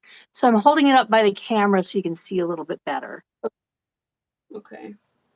Are we doing more folding? We're only going to be, because this is so bulky, we're only going to be folding just these bottom corners up. And I think that's as much fold as we're going to get out of this. Okay. Because it's so bulky. I'm trying to decide where I want to put my rubber band to just kind of keep everything from falling apart. So, okay. What's everybody doing? Okay. Okay. Oh, okay. Oh, you put your rubber band down further. I put mine up higher. Let me move my rubber band down a bit. I'm going to be adding more bands in here because this is going to need help. Okay, let me get my band up under here. Ooh. Yeah, that's too tight. You don't want your rubber band so tight that you can't get it on there and make all of your pleats fall apart. That is not good. Okay, let me find a good right size band here. I wonder if one of my stretched out baby rubber bands can handle it. Okay. Okay, now you've got one up on the back end. Did you do any pleating in between here and there that I just missed? Just the very end, I just folded those tips up. So those last little corner points came up. I don't think I can do like, oh, like fold them in towards the like in towards the nose, like in the. So yeah, well, no, they can turn down. I mean, you could turn them in towards that. Turning them in towards the nose is not what I did, but you could do that, and it would give you a different effect. That could be interesting. But mine were folded down. So this, when you look at the end, so this is the center fold, and then that's that first fold here, Mine is just. It's like so like it's like it's reached its capacity. You know what I mean? Like it's so thick at this point. It's like you're not folding anything. Like what do you think you're trying to fold? You know what I mean? Yes. I think I might have to wing mine because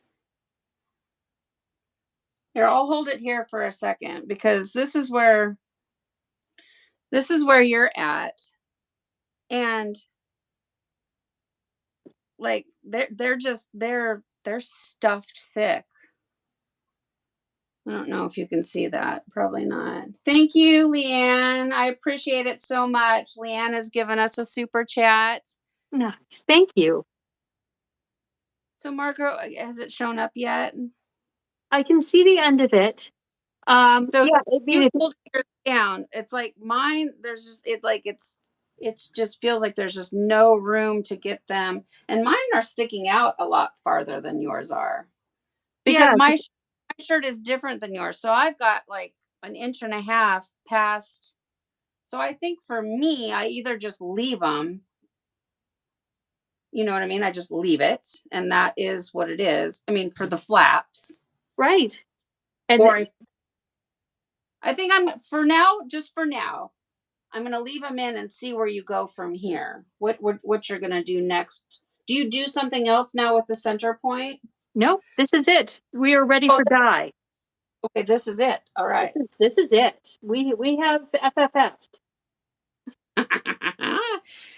So FFF is Freaky Farnsworth Fold, and we have done it. So for mine right now, and I just showed it a second ago, but just for those of you that are trying to dye along, I've got two big folds on the bottom, and then on the top is where all the miscellaneous. And if you really analyze it, it looks like three folds, like the center fold and then two side flaps.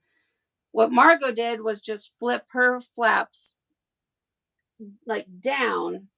My project is different from hers, so my shape is different from hers. So I could flap these back, which maybe I should do that. I can flap them back, kind of look like a ram's head now, or flap them in, or I could just leave it. I think it would be interesting to see what would happen with that, because that would probably create extra little diamonds in there that might be really cool. Okay, so I'm gonna do that. Why not? Why not? So I'm gonna take all of that material and just those little flaps that I had. I'm gonna try to get it all down in there nice and even, and then I'm just gonna flap them both back. And they don't want to because it is thick, thick, thick, thick. Flap them back, and then I'm just going to secure them with that rubber band that I've got right there. Oh, they're telling me I need to raise my light back up. What? Let's see. Yes, it is uterus shaped, Amanda. Yes. Margo needs to raise her light up higher. White blur. I just raised it. Is that better? Is that better? So here, what it is, and I found I ran into this too with when I was using my black table. It does something to the white in our phones, and it does. So, like for instance, your pleats, they can't see your pleats, but if you put like your hand over them, or it something else for the camera to focus on. So I don't. how about trying to put your mat down underneath the project and, you're cutting that, if that'll White change. towel down. That might change it. So yeah, mine looks like the birth sign. Is it a Capricorn or something like that? It kind of looks like the Okay, now from here just start securing it with rubber bands. Yes. Okay. Wow. Boy, oh boy. We made it. I feel so like successful. And you guys, this is the first time. And so obviously when you, myself, Margo with another long sleeve hoodie type t-shirt, it'll go so much smoother. But you got to figure she's trying to walk me through it and I'm complicating things. I'll tell you the truth, this wasn't hard at all. It's just, when you're trying to learn, it is difficult. Next time it'll be a whole different experience. So, yeah, that is a big difference. I can see your pleats. Now, if you can get your camera zoomed in just a little bit, like closer maybe. Forget that. Let me bring it back down. They could probably see a little bit better, but having that white underneath has totally changed the look. Wouldn't you guys say it changed it? Yes, it does also look like a torch. Okay. So I would say that the goal for this is not to have it so tight that the dye doesn't flow, but just tight enough to where it's not going to fall apart during the process. Yeah, like my bottom rubber band, I mean it's fairly loose. It's just holding that shape together. Yeah. Okay. Well, I put multiple little rubber bands, but I don't think it's too tight. I think it's just nice and secure. Okay, now, yep. Oh yeah, these are the best rubber bands, you guys. So these are my favorite rubber bands. I'm using the color green. Margo's using the color purple. I do have a link down below in the description box, and you'll find them listed as my favorite rubber bands in the color purple. They come in pink, black, purple, green, and they're the best rubber bands for tie dyeing. They're For bigger. super springy. Mm-hmm. And they're, I don't know what this material, they rinse off so they don't get all stained up. They don't like heat. If if you're doing a lot of hot water irrigation or microwaving, they'll snap. But for regular use, and they're affordable, you get, well, like this was the last bag that I got, and I want to say there's like 200 rubber bands in there, and I think they were only $9. Now, I mean, that's not cheap, but in comparison to the cost of dye and soda ash and everything that we spend, I think they're relative. Okay, so when it comes to dyeing these, are we inclining? So do I need to get racks? What do I need to grab? So we're gonna incline this in a gutter. Okay, so I need a gutter. Ooh, I hope mine looks so fat. I hope it's gonna fit in the gutter. It's so wide. Oh, let me just check. Oh, yeah, mine just fits, but I'm not gonna be able to put ice in there with it. Ooh, That's that okay. doesn't help. That's not gonna work. Mine doesn't even remotely fit inside my gutter. So we're gonna have to go to building ourselves an ice barrier. Yes. So the other way that I usually do these is I incline them on a rack, and then I put one of those little flexible cutting boards. I'll put that a strip of that underneath it so that it acts like a gutter, so the dye doesn't just go straight through the rack. It flows down along the back side of it. Okay. All right. So And then as far as the incline goes, is it as a steep incline, a slight incline? Do you think it matters? so my inclines, I use the little I got a leveler program on my phone so I could check what I was doing.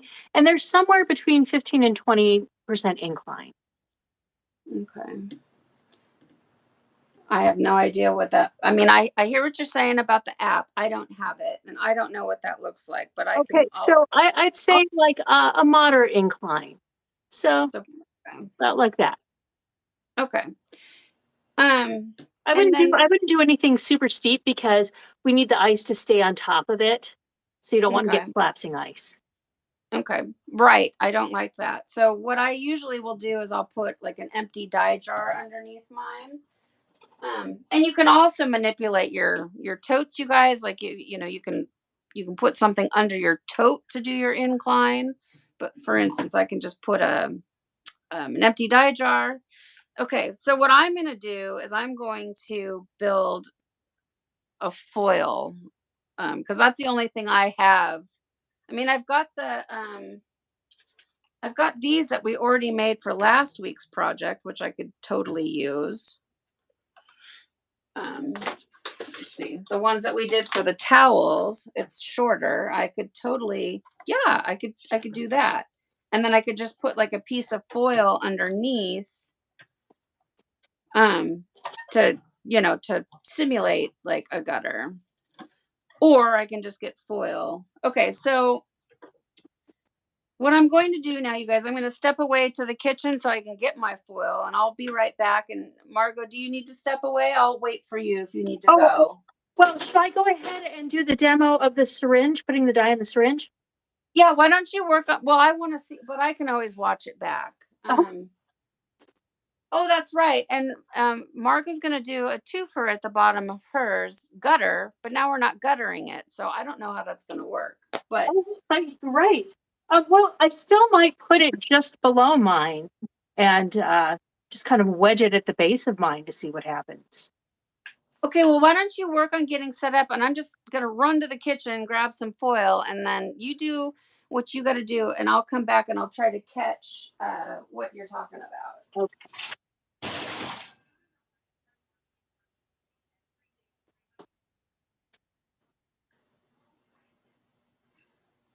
So what I've been doing, I got the syringe idea from David Coleman of Goatee Creations.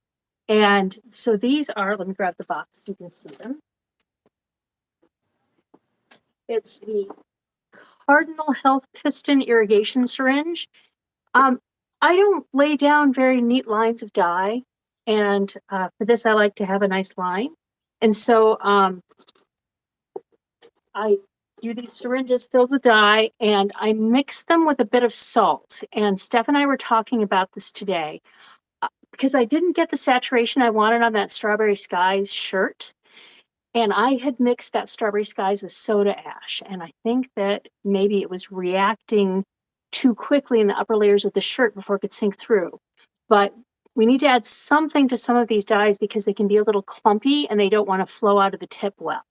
So I'm mixing with salt and it's Dyer salt, which is non-iodized table salt. And Dyer salt is very fine. I just order mine from Dharma. I'm going to put a mask on. All right. So, okay. That's what's the millimeters on your syringe? This is a 60 cc syringe. Okay. And it's got a catheter tip. And I guess the catheter tip is a little bit wider. And they do come with a smaller tip. Let me open this up.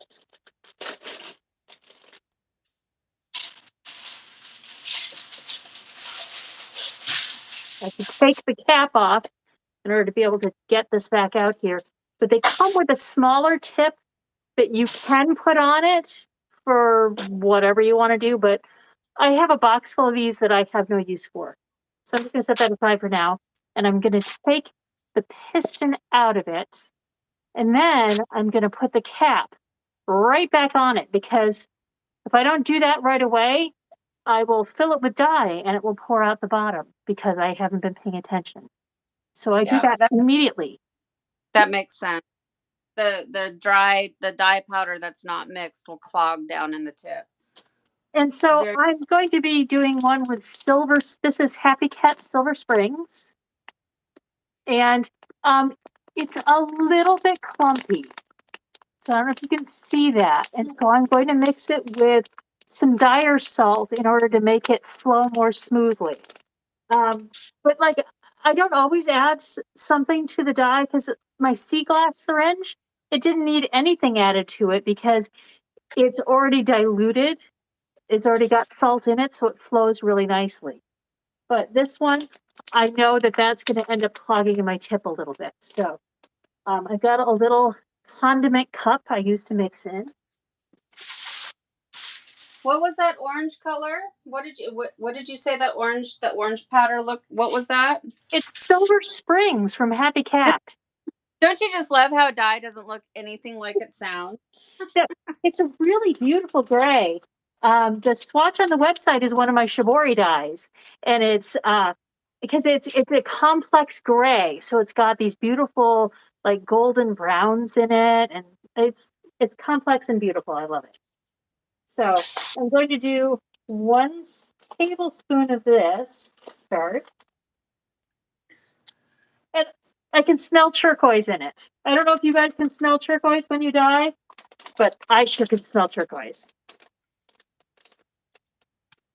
I don't know. I'm still new and learning about the dyes themselves, so I'm not sure. Now, I while you're doing this, I just want to quickly ask you, can for those people that don't have the syringes and all of the stuff that you're talking about, so for instance, me, can I just go straight dye out of the jar? Do we have Absolutely. okay. Okay. So I think just to show a difference, I'm just going to spoon on dye out of a jar without mixing just to show the difference. So I don't know if you can see that, but it flows better now. That really helps soften up those clumps. And so even if I was just spooning this on, this is going to spoon on more easily in a straight line. I And for figured out, those, go ahead. no, I was just going to say, because a lot of the viewers have been with me for several years now, this bottle method would also work. So for those of you that have already purchased these little 4 or 8 ounce bottles with the nozzle, if you have these, you could be doing what Margo is demonstrating. I just wanted to point that out. And then to fill these, I just make myself a little paper funnel. It's just a rectangle of paper that I've scotch taped together. And I also discovered when I was filling one of these earlier today that if that dye that I have diluted with some salt here doesn't flow easily through this funnel, it's not going to flow easily through this tip because I thought I had diluted enough, but it was kind of clumping a little bit of my funnel and it caused me problems. So then I'm just going to take my little condiment cup and I'm just going to pour right into my syringe. And I have a whole bunch of these syringes that I had already filled. I was trying to play with hot water irrigation. That's what I originally bought these for. Um, so I've been using those for my tie dye also. And then I go ahead and I put the piston back in, but I put it back in just to the very end. And this is how it lives on my table. And then I label all of mine. I bought myself a label maker. So I started printing labels for like the tops of my dye jars. So that I can just see what everything is. I used to write it on with marker, but then I remembered that I had a label maker and it's much better than my handwriting. Well, yeah, it's neater and tidy, and if you got it, why not use it? Yeah. For So there we sure. go. There is my syringe all ready to go. So today I'm going to be using Silver Spring and Mystic Blue, both from Happy Cat.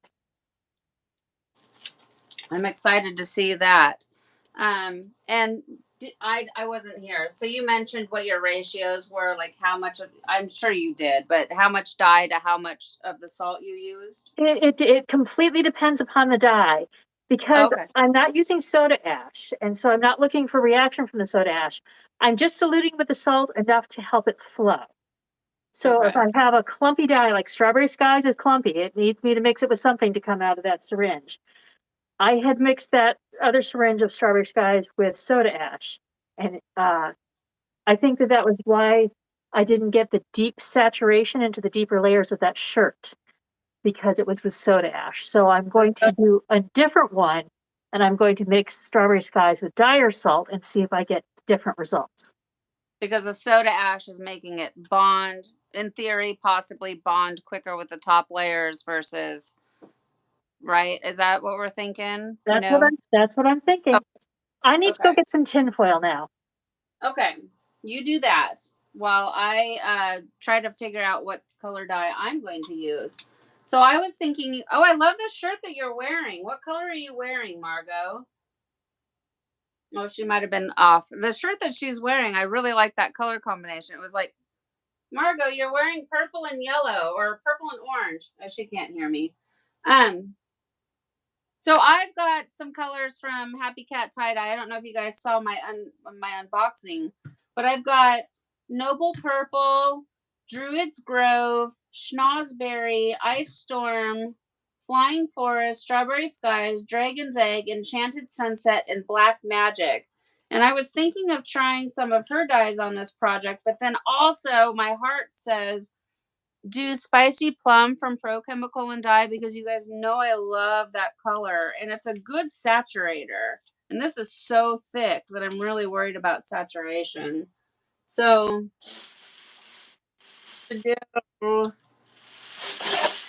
okay, so I'm looking at Margot's setup. So Margot set hers up really good. Oh, I should have copied her. Like I made myself a tinfoil boat, which just like cut the bottom out and it'll flow out. Um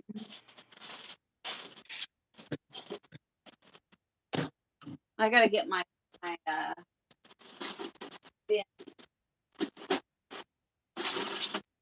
Oh, I didn't make it quite long enough. So, Steph, did you see what I set this up with the that Shibori folded T-shirt set at the bottom? Yeah, I see that, and I think that's brilliant. I think how you've got it flat against the. See, I should be just doing what you're doing. I have all that stuff to do it, and I'm doing it so differently than you. Like my setup is so drastically different. I wonder if I can just keep the foil so I don't have to waste it, and just cut the bottom out here, like just slice it open at the bottom, and I think I'm just gonna. I don't want to waste all this foil. I just use so much foil. Now, so the shibori fold, I like that. Now, did you decide? Did you put like the top of the shirt or the bottom of the shirt? Like So which direction? I have it. Oh, I'm going to turn it so the top of the shirt is against the Farnsworth fold here, and so the bottom is going to be at the bottom there. But then I'm setting it up so that that folded edge is down against the that surface. So the dye is actually going to be running under the bottom like this, and it's going to go from the top to the bottom Yeah, I'm along. super curious to see how the gradient on this one's going to play out. Like, because I mean, I think you're really onto something with this one. Thank you. This might be the like the newest like bang dangled way to get a really cool gradient. So, as far as ice goes, because if I'm going to be using my ice tray ice, I've got to go grab it now because and if I don't let them melt for like a minute or two or 10, I can't get them out. Okay. So, should I go grab my ice, you think? Yeah. So, and what I'm going to do is I'm going to put my paper towels over this, and I'll start laying on dye. Okay, I'm gonna go grab my ice. So I'm gonna get my dollar store ice trays, you guys. They're just a good old fashioned ice cube, and start letting them melt out a little bit. It makes it so much easier to get them. So I like to lay paper towels or Kleenex over my item just to help prevent speckles.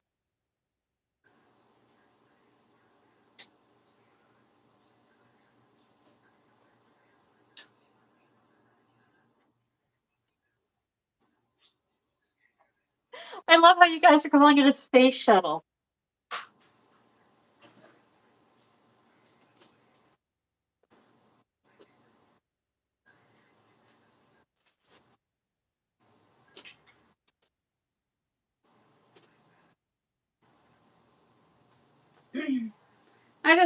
I couldn't get my ice cube trays apart and I just went flying across the kitchen and broke my tray. Oh well. Yeah. They're $1. Oh. Okay. So I don't know what colors to use. I listed what I obviously have the strawberry skies, and then I've got Black Magic, Enchanted Sunset, Dragon's Egg, Ice Storm, Schnozberry, Druid's Grove, and Noble Purple Flying Forest. And I haven't used, well, I've used Strawberry Skies, but I haven't used any of these yet.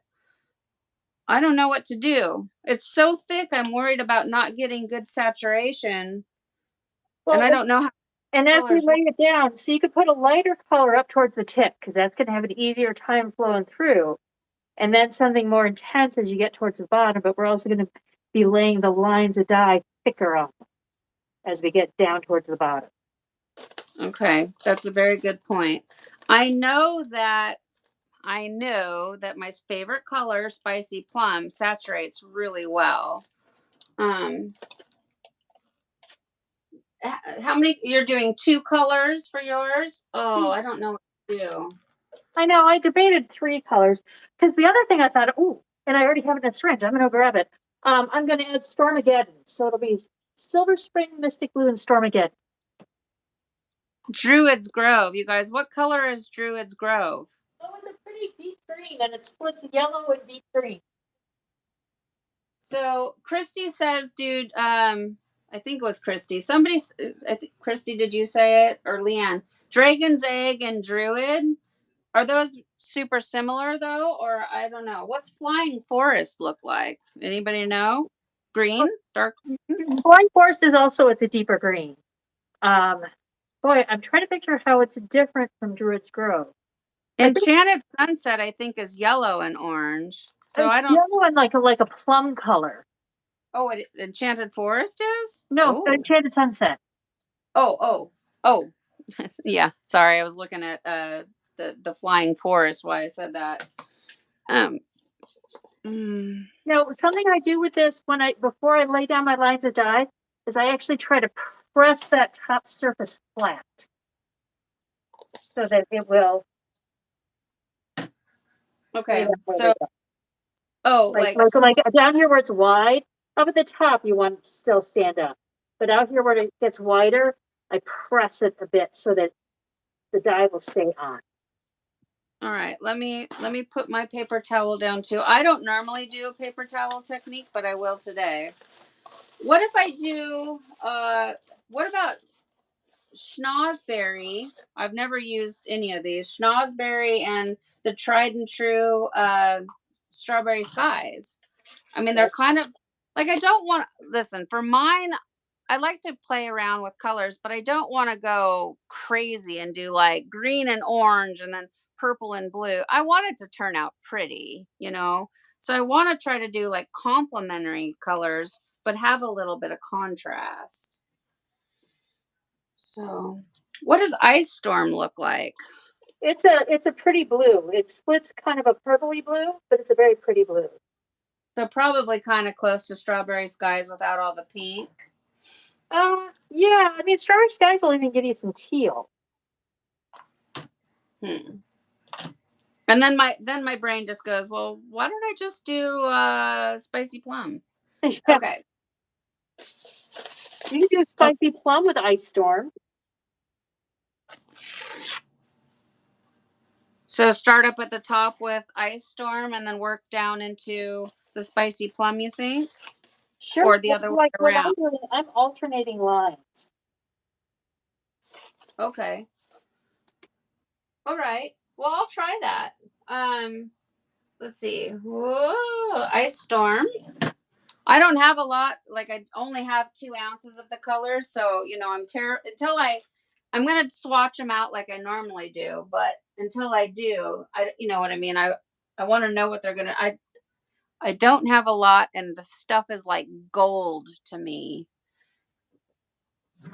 I don't want to use it all up and do something crazy. Okay. All right. So I'm watching how you're putting it on. So you're doing straight lines. Yep. And how far apart are you placing your lines? It I'm looks not, pretty close. they're fairly close. I've got like maybe, the lines are about a centimeter wide and I have a centimeter in between them. When I get down a little bit lower, I'm going to do wider lines with wider space between them because you want to leave that white space so that they have room to bloom. Room to bloom, baby. So I wanted to point out one of the things that I do with the syringes when I go to apply the dye is I'm not straight up and down. I'm at a gentle angle, and then I take that tip off, and the tip will often have a little bit of dye in it, so I'll let that pour down. And then I just gently use that little cap that came off to tap that tip to feed the dye on. And that gives me pretty good control. Okay. I like it. So I'm not used to this paper towel method. Like, I really can't see my project. So it makes me nervous. Like, I can't see where things are at. So I just have to trust myself here. Okay. So I am, like we already said, I'm not doing the syringe method because I don't have the syringes. First of all, I have the bottles, like I said, and I was looking through them real quick to see if I have any. I've got to look to see if I have any splitting colors already in them, and they're mostly not primary, but like I've got, like for instance, I just saw it. I thought I had new emerald green, which I love that color. It's so pretty, but now I can't find it. Because new emerald green is such a pretty color for ice dyeing. And that would be pretty with spicy plum. Oh yeah. No, I don't know what or maybe it was blue. I have better blue green, which is, it's a pretty color, but I thought I had new emerald green in there. But I have things like I've got amethyst. I need to use this stuff up because it's just been sitting here for like 2 years, and I've got amethyst, but no, because mine's all mixed for hot water irrigation. So I'm going to start off at the top with, do you think I should start with the ice storm or the spicy plum at the tip? Ice storm. Okay, I'll start with ice storm at the top. Okay, and so I'm using the spoon method, and I like to try to have my project flat when I'm adding my dye. So this little rack I got at Walmart, you guys, and I just mentioned it in my last tutorial. It's for under the cabinet or in the cabinet, and it's expandable. So I've just removed half of it. So half of it's got legs on it, and you can take the legs off it, but it's perfect for incline ice dyes, and it fits down inside a regular size bin perfectly. But when I'm adding my dye, I like to try to do it when the project is flat. Now this one's pretty elevated, so doing it on an incline probably really isn't going to matter either. So that's what I'm doing. Okay, so I'm going to start. Did you cover your whole tip? Or did you? I Yeah. did. I do Okay. cover the whole tip. Okay. And about how much? I know you said you left about a centimeter. How fat would you say your lines are? About a centimeter? I'm just going to take this in here more. Can you see that now? Is that helpful? Well, no, I can see. I was wondering about your tip, because sometimes when I add my dye, I make the tip a little bit bigger than the rest of it, just like a smidge. Yeah, and this is actually a little bit bigger just because of the way it sort of cascaded down a little bit. Yeah, just to kind of make sure that the tip has good saturation. Okay, and then you said you're alternating your colors. Okay. Okay. I can do that too.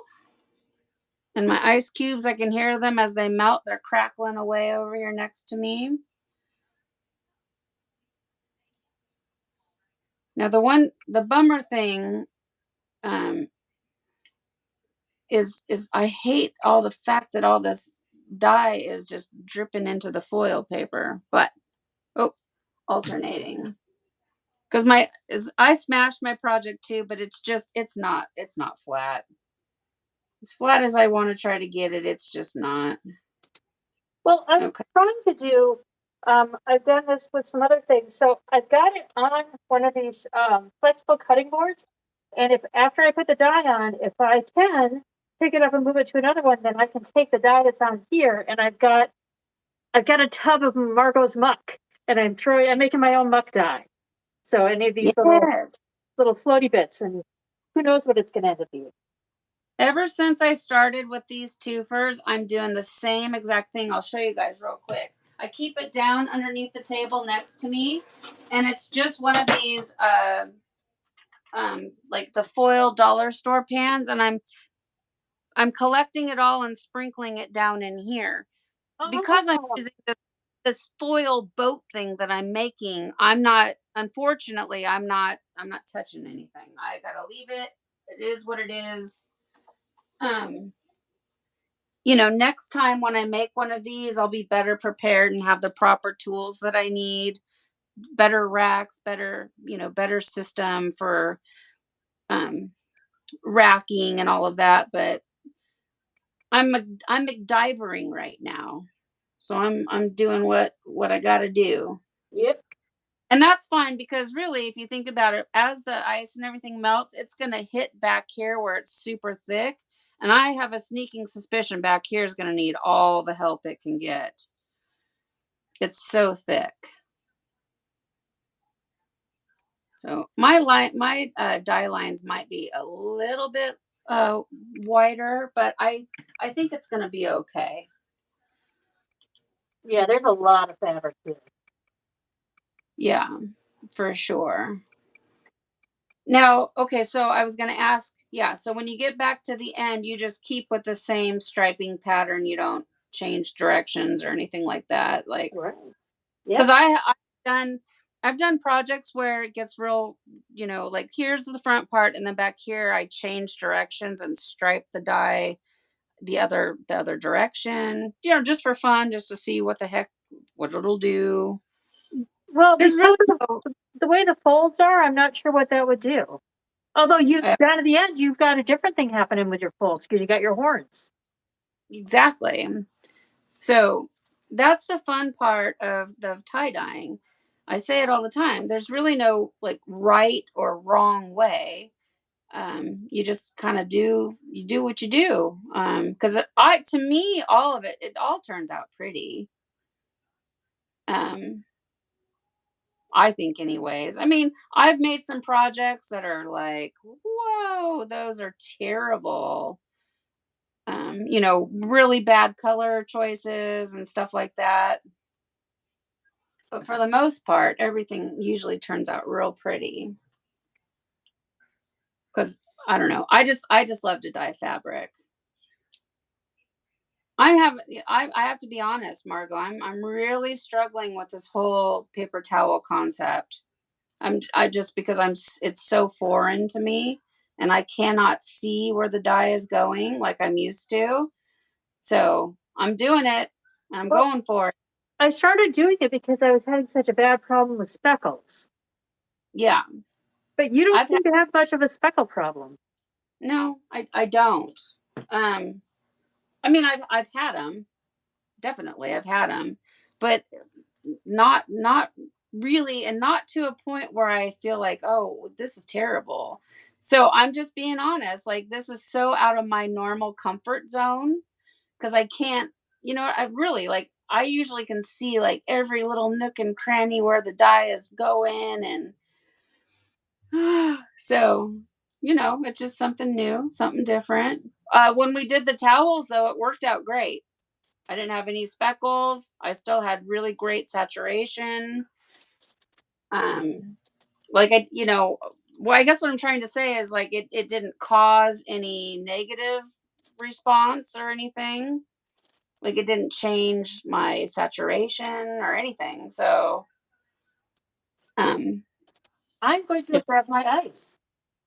okay. I will be right back. Okay, I'll be right here. Okay. So when she gets back, I'm gonna have to ask her because since I didn't put any salt in my project or if I should add salt. Oh, you guys, this is it's so unnatural for me to have this paper towel.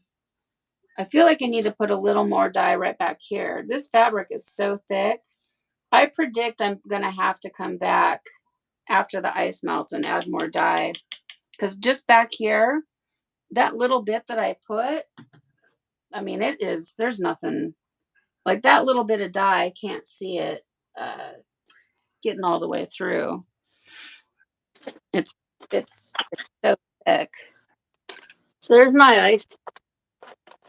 So Margo, now that you're back, I was just saying to the group, do you think that I should now sprinkle some? I don't know what it is. I think it's called Glauber salt, and I got it from ProChem. Do you think I should add just a sprinkle of the ProChem Glauber salt? So I tend not to do that at this stage. I mix the Glauber salt in with hot water and I irrigate it after the ice has melted. Because the Glauber salt, it likes to melt in hot water. Like if you try to mix Glauber salt in cold water, it's going to do the same thing soda ash does. So if it's not already into solution, sometimes because I used to try to put it on top and it would just, after ice had melted, it was still sitting on top. Okay, I won't do it then. I'll just leave it. And now also, this is where I typically, do like, oh, my quick little sprinklers, soda ash for good measure. I wouldn't, after what happened with the towels last time, because I typically don't do that. And you know how dark they came out and they were kind of missing some definition. I think I would not do that because, I was talking about with one of my dyes, my strawberry skies was mixed with soda ash and it didn't sink through the layers like I wanted it to. So I'm going to say, don't do that. Okay. I'm fine with it. It's already been pre-soaked in soda ash. In theory, everything is right where it needs to be. So I won't. Okay. Now for the ice cubes. You got your ice. I've got mine here. I'm going to crack them into my bowl.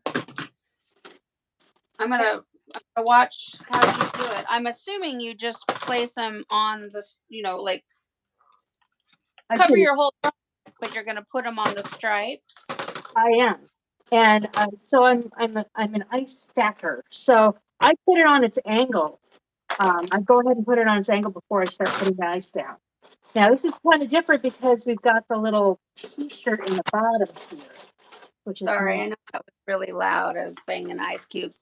Okay, I just want to. Okay, yeah, good. We got the point up at the incline. Okay, I just wanted to make sure I got it going the right way. Okay, and then just get them on there best you can, huh? Yes. What I'm going to do, just because of the way mine is shaped and the height and everything, I'm going to start at my tip, which I normally start at the back, but it's so bulky back here. I'm afraid if I start at the back, it's going to, even though it's on an incline, the back doesn't seem to be on an incline because it's so darn thick. Oh, right, because it kind of angled down. Yeah, that makes sense. So I'm going to add my cubes here. And then I realized when I made my foil boat here, in the back, it's not, I need to raise it up a little bit because I don't know why I made it so shallow. I need more room to get you want to probably, you guys, try to make everything good before you start messing around because you'd knock all the dye loose doing this. Okay. So here's my ice cube tray ice, as you can see, and I'm just getting it on here best I can. Now, what I think I'm going to do, because I've got it, I just dropped it and it knocked everything everywhere. Dang it. Oh. And every time I try to pick it up because my hands are slippery, it's knocking dye everywhere. Oh, well, it's going to be okay. Just leave it there. Just leave it right in there. It moved my whole paper towel and everything. Oh well, it's gonna be all right. So what I was saying before I just did that is what I think I'm gonna do is then I'm securing my die in place, and then I'm gonna come back and I'm gonna go over it with my nugget ice just to uh-oh. Did we hit the 2 hours? Oh, I wonder if we did. Damn it. Here we go. It's starting to go. Yep.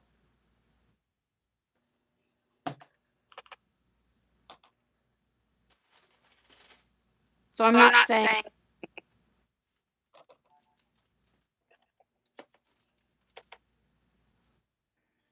shoot. Yeah, you were talking and then it went away. Okay.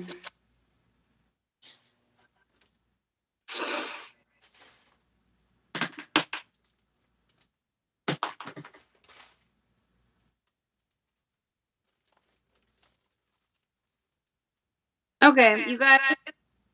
So in order to finish this off,